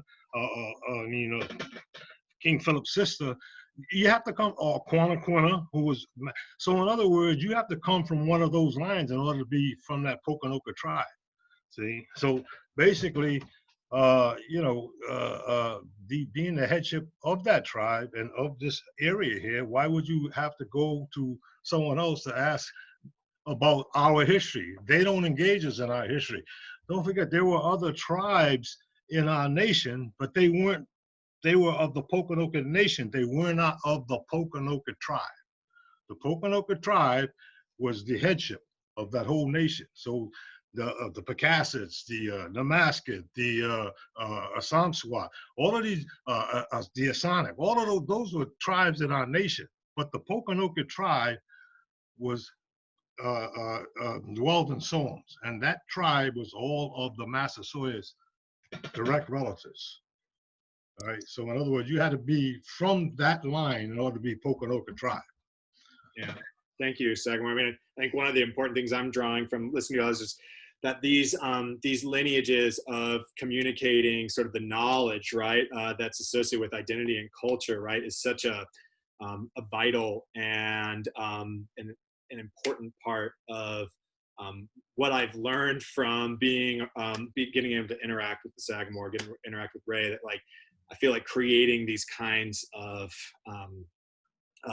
circumstances, right, in which we ask a student to maybe pretend what that would be like, it's almost sort of dishonoring the complexity that goes along with maybe imagining what it means to live within that identity. There's a question up here about the Lions article, so which was, I would encourage folks, if you ever have a chance to read a little bit the longer sort of version of that, because I think he goes a little bit more into this. But the question is sort of like, how do we well, I'll just read it. Can you say more about writing as a colonial technology of oppression and how we might reconcile asking students to use writing to question the very thing Lyons argues writing contributes to? And one of the things that I think Lyons says is, let's not be so fast to essentialize and exoticize American Indian folks to imagine that that writing is not a tool that they are exercising their own sort of sovereign capacity to communicate who they are, how they know, and what they want to accomplish. So I think that, and one of the things he does at the end is he sort of critiques ways in which maybe certain folks have framed that, right, as, that American Indian, Native American, Indigenous folks are primarily an oral tradition folk, right? And that we can adopt those oral ways of thinking as a way of sort of indigenizing the way we think. And I think he says that that's sort of racist and essentialist, right? And that when we look at the way that Indigenous folks have operated within an oppressive system, and yet have really done incredible things to use that system to their advantage, despite the way it's being used against them, we have to really question, right? Does that tool belong to the colonizer anymore, or do we need to really think about how it's been taken up and transformed into something different, right, within that context? I don't know if you want, Ray, do you want to say anything more about that sort of idea about how, essentializing, or even that the way in which maybe we make simplistic distinctions between what counts as sort of traditionally Indigenous, right, or how we think about Indigenous folks today? Yeah, so I think that speaks to the specificity and the diversity amongst Indigenous populations. So most times when people think about quote unquote Indians, immediately your mind's going to go out to the Northern Plains. And you're going to look for the big headdresses, and you're going to look for the horses, and you're going to look for the buffalo hunting and all that. And that's all beautiful culture, but that was not here in the Northeast. We were woodland people. So I think that any attempt to kind of simplify Indigenous culture is always going to get you in a bad spot, because the Indigenous cultures were not the same simply based upon their environment. When you get into New England region, the dialects switched every 50 miles or so. It was all still Southeastern New England Algonquian, but different terms had different meanings. So the example I like to give is, in Narragansett, they say Wuni Ketasꚙt, which is good day. But in Massachusetts, they say Ketasꚙ Wunigan. So Ketasꚙ being day, Wuni being good, but they're switched. Now, of course, because I know what Wuni and I know what Ketasꚙ means, if I was talking to someone who was speaking, I'd still know what they meant, but was speaking different sorts of slang. And if you think about it, the same thing goes on in contemporary society. Some people say cool, some people say wicked, some people say awesome, all different terms to designate the same sort of concept. So when you try to simplify Indigenous culture, imagine trying to do that with European culture. Oh, Europe, what do you mean Europe? Are you talking French? Are you talking English? Are you talking, so, we have it once again, and that's part of the colonization, treating Indigenous cultures as if it's less complex, less comprehensive, something lesser other than what we consider to be the norm. And when you look at the histories of what was going on, the political games that were being played, the way people were maneuvering, why treaties were signed, it's every bit of engaging as politics are today. It was just with different people. So I think anytime you try to simplify anything, but particularly indigenous culture, you're going to get yourself in trouble. Once again, there is no simplifying. Take the non-expert role. I don't know anything, so I can't simplify. I need to understand as much as I can about everything individually to get to the comprehensive picture. And if we take that route, then we'll understand why the Pokanoket signed a peace treaty with the Pilgrims in the first place, why the Narragansett stayed out of the King Philip's War for so long, why the Niantics were allowed to continue on after the war the way that they did. There was no individual no general sort of indigenous experience here. There is no general culture here. Pequots weren't originally from this region. That'll let you know what was going on in the Pequot Wars in 1638 and why the Narragansetts teamed up with the colonists. You have to look at things individually. You have to look at them comprehensively. You have to give them all their individual and proper respect. Do not try to generalize any indigenous culture. You will get yourself into trouble every time. Yeah, I want to mention this. Like, there's a movement in technical communication, back in the 90s, which intercultural communication during that time was very much let's identify the different cultural ways specific cultures across the world, right, communicate, and it became these really essentialized sort of things, right. It didn't really help anybody because all it was a bulleted list, right, that had no context, and so the field really shifted to, what we really want to do is teach students critically to think about who they are when they enter into a situation, right? And also what they might assume about a particular people and how to learn through relating with folks, right? A little bit more about them, right? So it's a sort of anti-essentialist thing. And it reminds me that my colleague, Dr. Iris Ruiz, who does work in sort of decolonial theory and rhetoric and composition, she says, decolonial sort of approaches to what we're doing are about sort of unlearning and relearning, right? How to learn. And so that's really what we're talking about. It's like, so, not so much like, here are the 8 points that you need to teach your students about Narragansett culture, but how do we unlearn how we've thought about our indigenous neighbors, and how do we relearn how to learn about them is really what the kind of work that we're trying to do. Can I interject, Brian? Thank you. And Ray, thank you. Those are great responses. I was the one that asked that question, and that really clarifies some things. I guess what I'm curious about, though, because I think Lyons brings up this really interesting point about technology in general and using technology as a tool of colonialism, and then how to decolonize technologies that have become so embedded in our society, especially a literate mindset, right?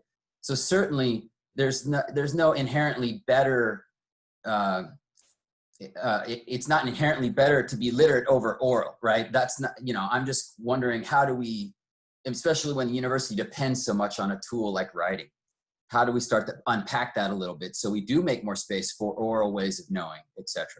Sure.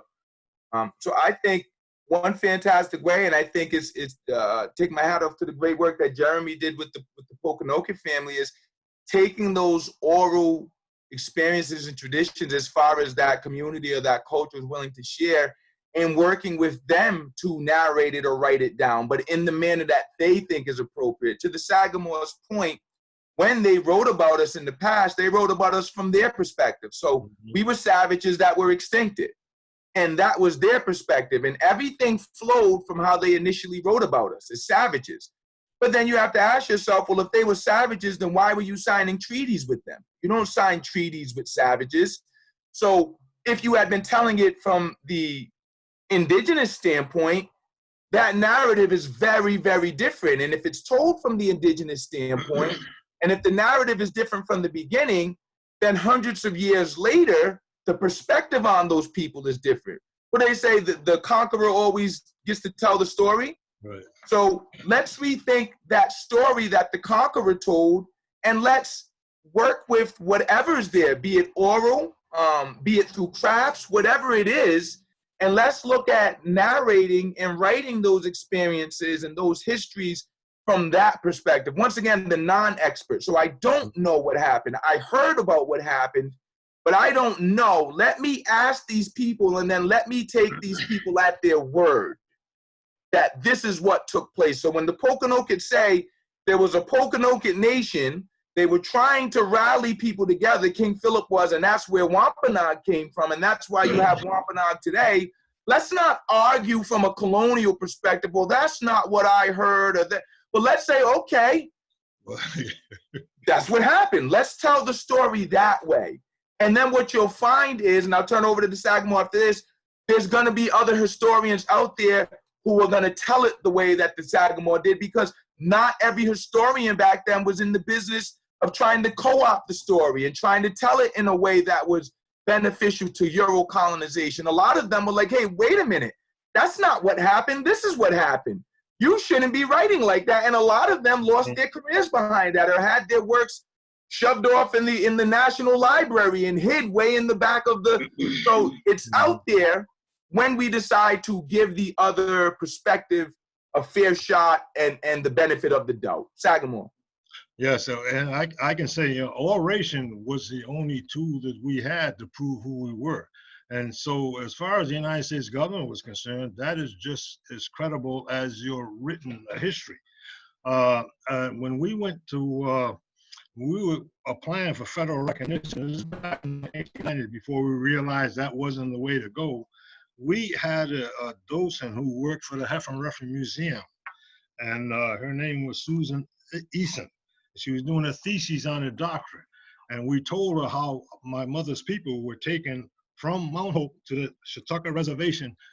She had access to this information because she was doing a thesis at Brown University, and that information was in the John Brown Library. We had access to that, but this was the oration that was passed on to us, how my mother's people got up into Connecticut, that Simon line. Most of my grandparents were born in the 1860s and 1870s. I mean, I'm in my 78th year on this earth, so I'll forget more that I remember. Let me put it to you that way. But when my grandmother, who was born in 1878, and they said she was like maybe 3-4 years old when they came in to register her, which probably she was still alive in the 1970s. And so when she tells me with her own lips, my people come from Anawan. You know where Anawan's rock is? Time that I can remember. But not only did she tell me, she told my wife and my children this story. So I remember saying to my mother, my Indian heritage has done anything for me, because what they did to Pokanoket, they didn't to the Pokanoket tribe, not the nation. They were exporting our people, taking us out of this country. This is the beginning of the slave trade.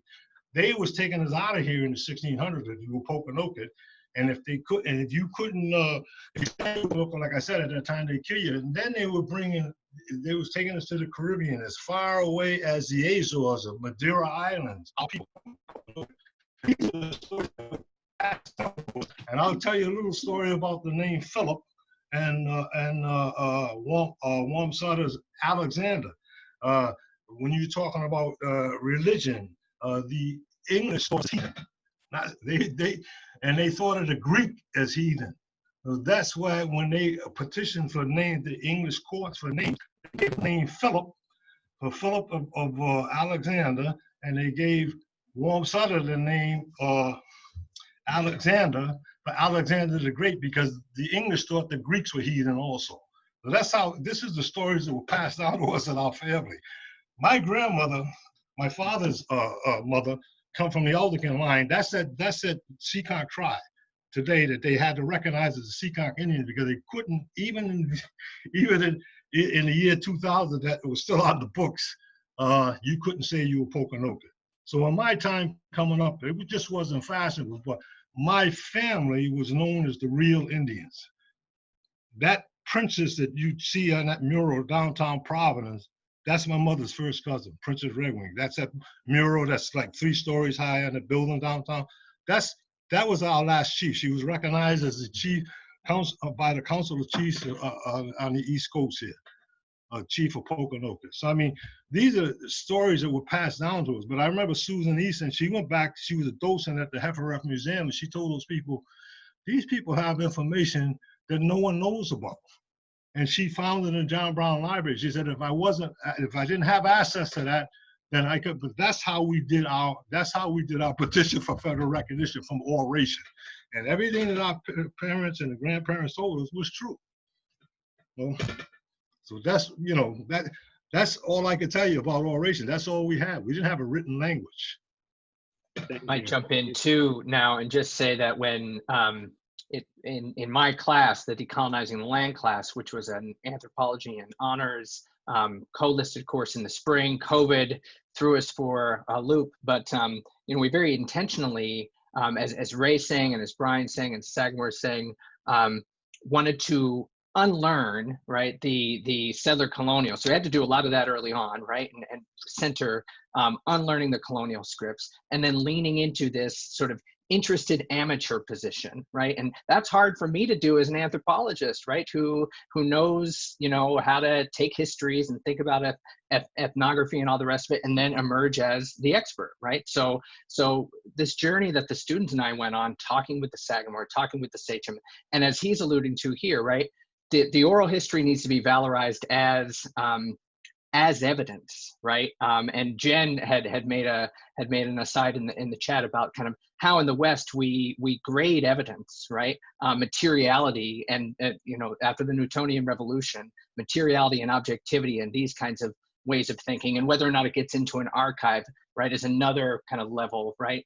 Whereas oral history gets discounted. Well, we had to stare in the face of that tradition, flip it, right? But then also go to the archives, as Ray's saying, and find the proof, right, that can substantiate the oral history. It doesn't make the oral history any more true that it has archival backup, but it helps, right, if it has archival backup. It's true on itself because you believe this tradition, right? You believe this tradition. If you understand racialization, if you understand how histories get pushed to the side, if you understand decolonial thinking, then you understand that this, oral history, this oral tradition that has persisted, that has survived, has done so despite all constant, encouragement to see the exit, right? So we have to center that, you have to valorize that, and then if you find, as we did, and it came into this book, I want to show you the book because I know you've read it. We have 5,000 copies of this because we got a fantastic grant to do it. So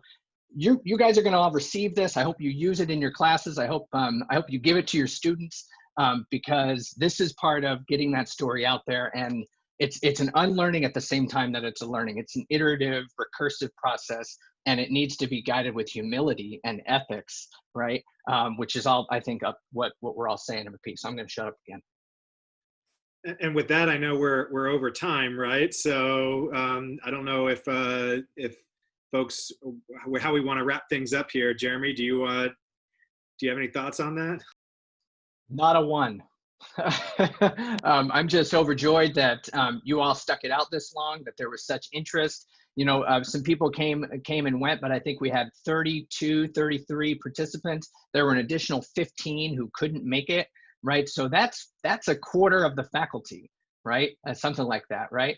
So whether it's a Rogers seminar class or it's just something that you want to be as a well-informed citizen, able to speak to, able to pass on references and resources to your students, able to invite them into unlearning things and being humble and being curious, right? Not playing Indian, but instead reaching out to Ray, reaching out to the Sagamore, right? And I know that can be an intimidating kind of proposition, right? But 400 years is long enough for physical conquest, and then this kind of epistemic conquest as well. We're 3 miles away from Patumtuck, right? We're on land that was not ceded or sold or bartered or any kind of way, and that history matters. So how can we think in terms of landscape architecture, in terms of how our classes are taught, in terms of Indigenous Peoples Day, in terms of land acknowledgement, in terms of building structures like the Real Revolution, right, that go forward and connect our land and our work on it to these people, as opposed to footnoting it, or as opposed to just recreating this, the lies that rob people's histories from them. And they're present you know, again, it's living culture, right? So I just think we've got a wealth of resources. It's been fantastic to be able to connect with the Sagamore, with the Sachem, with the Lorén, with Ray.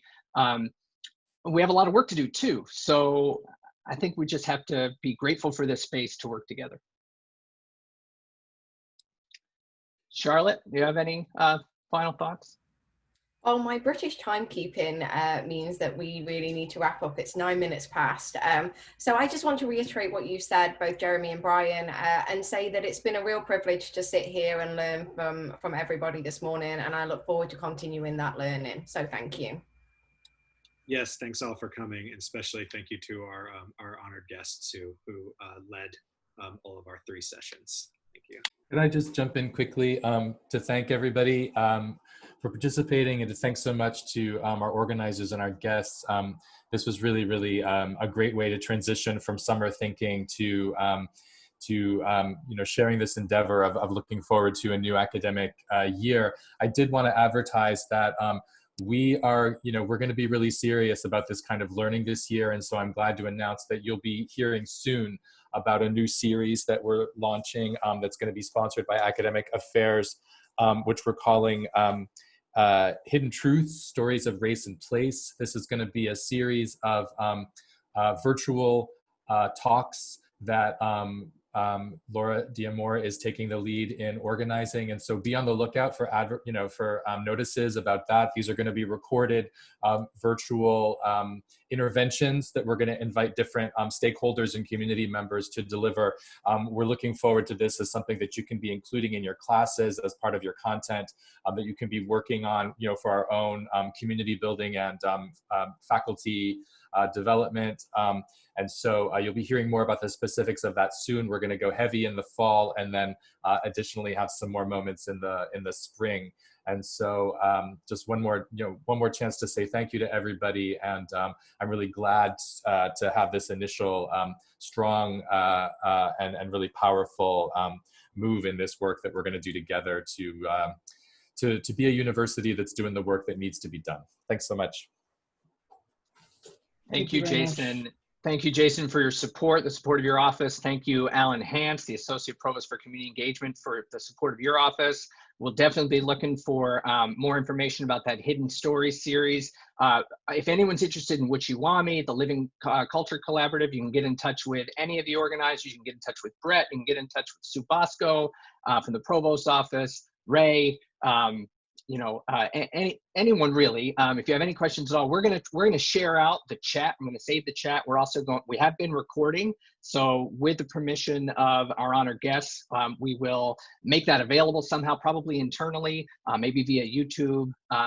But you know, we've got a lot of rich information here, so I want to kind of archive it. I know you're probably interested in that, so we'll be sending it on. You have the links to the slides. Use those. Those are, you know, hyperlinked, so there's a lot of stuff in there too. And let's have a great semester. Plymouth 400, as Ray mentioned, right, is a lot of stuff is going online. Indigenous Peoples Days, October 12th. It's a teaching day, right? So we're not taking the day off. So don't take the day off. Don't. I would encourage you not to, you know, take your eyes off the ball of what we're talking about here this morning, and look for any information about a land acknowledgement. Put it in your syllabus, talk about it, talk through it, right? So that we're changing the culture from the bottom up as well at Roger Williams University in the way that I think we all are dedicated to doing. So thank you all again, and we'll be in touch soon.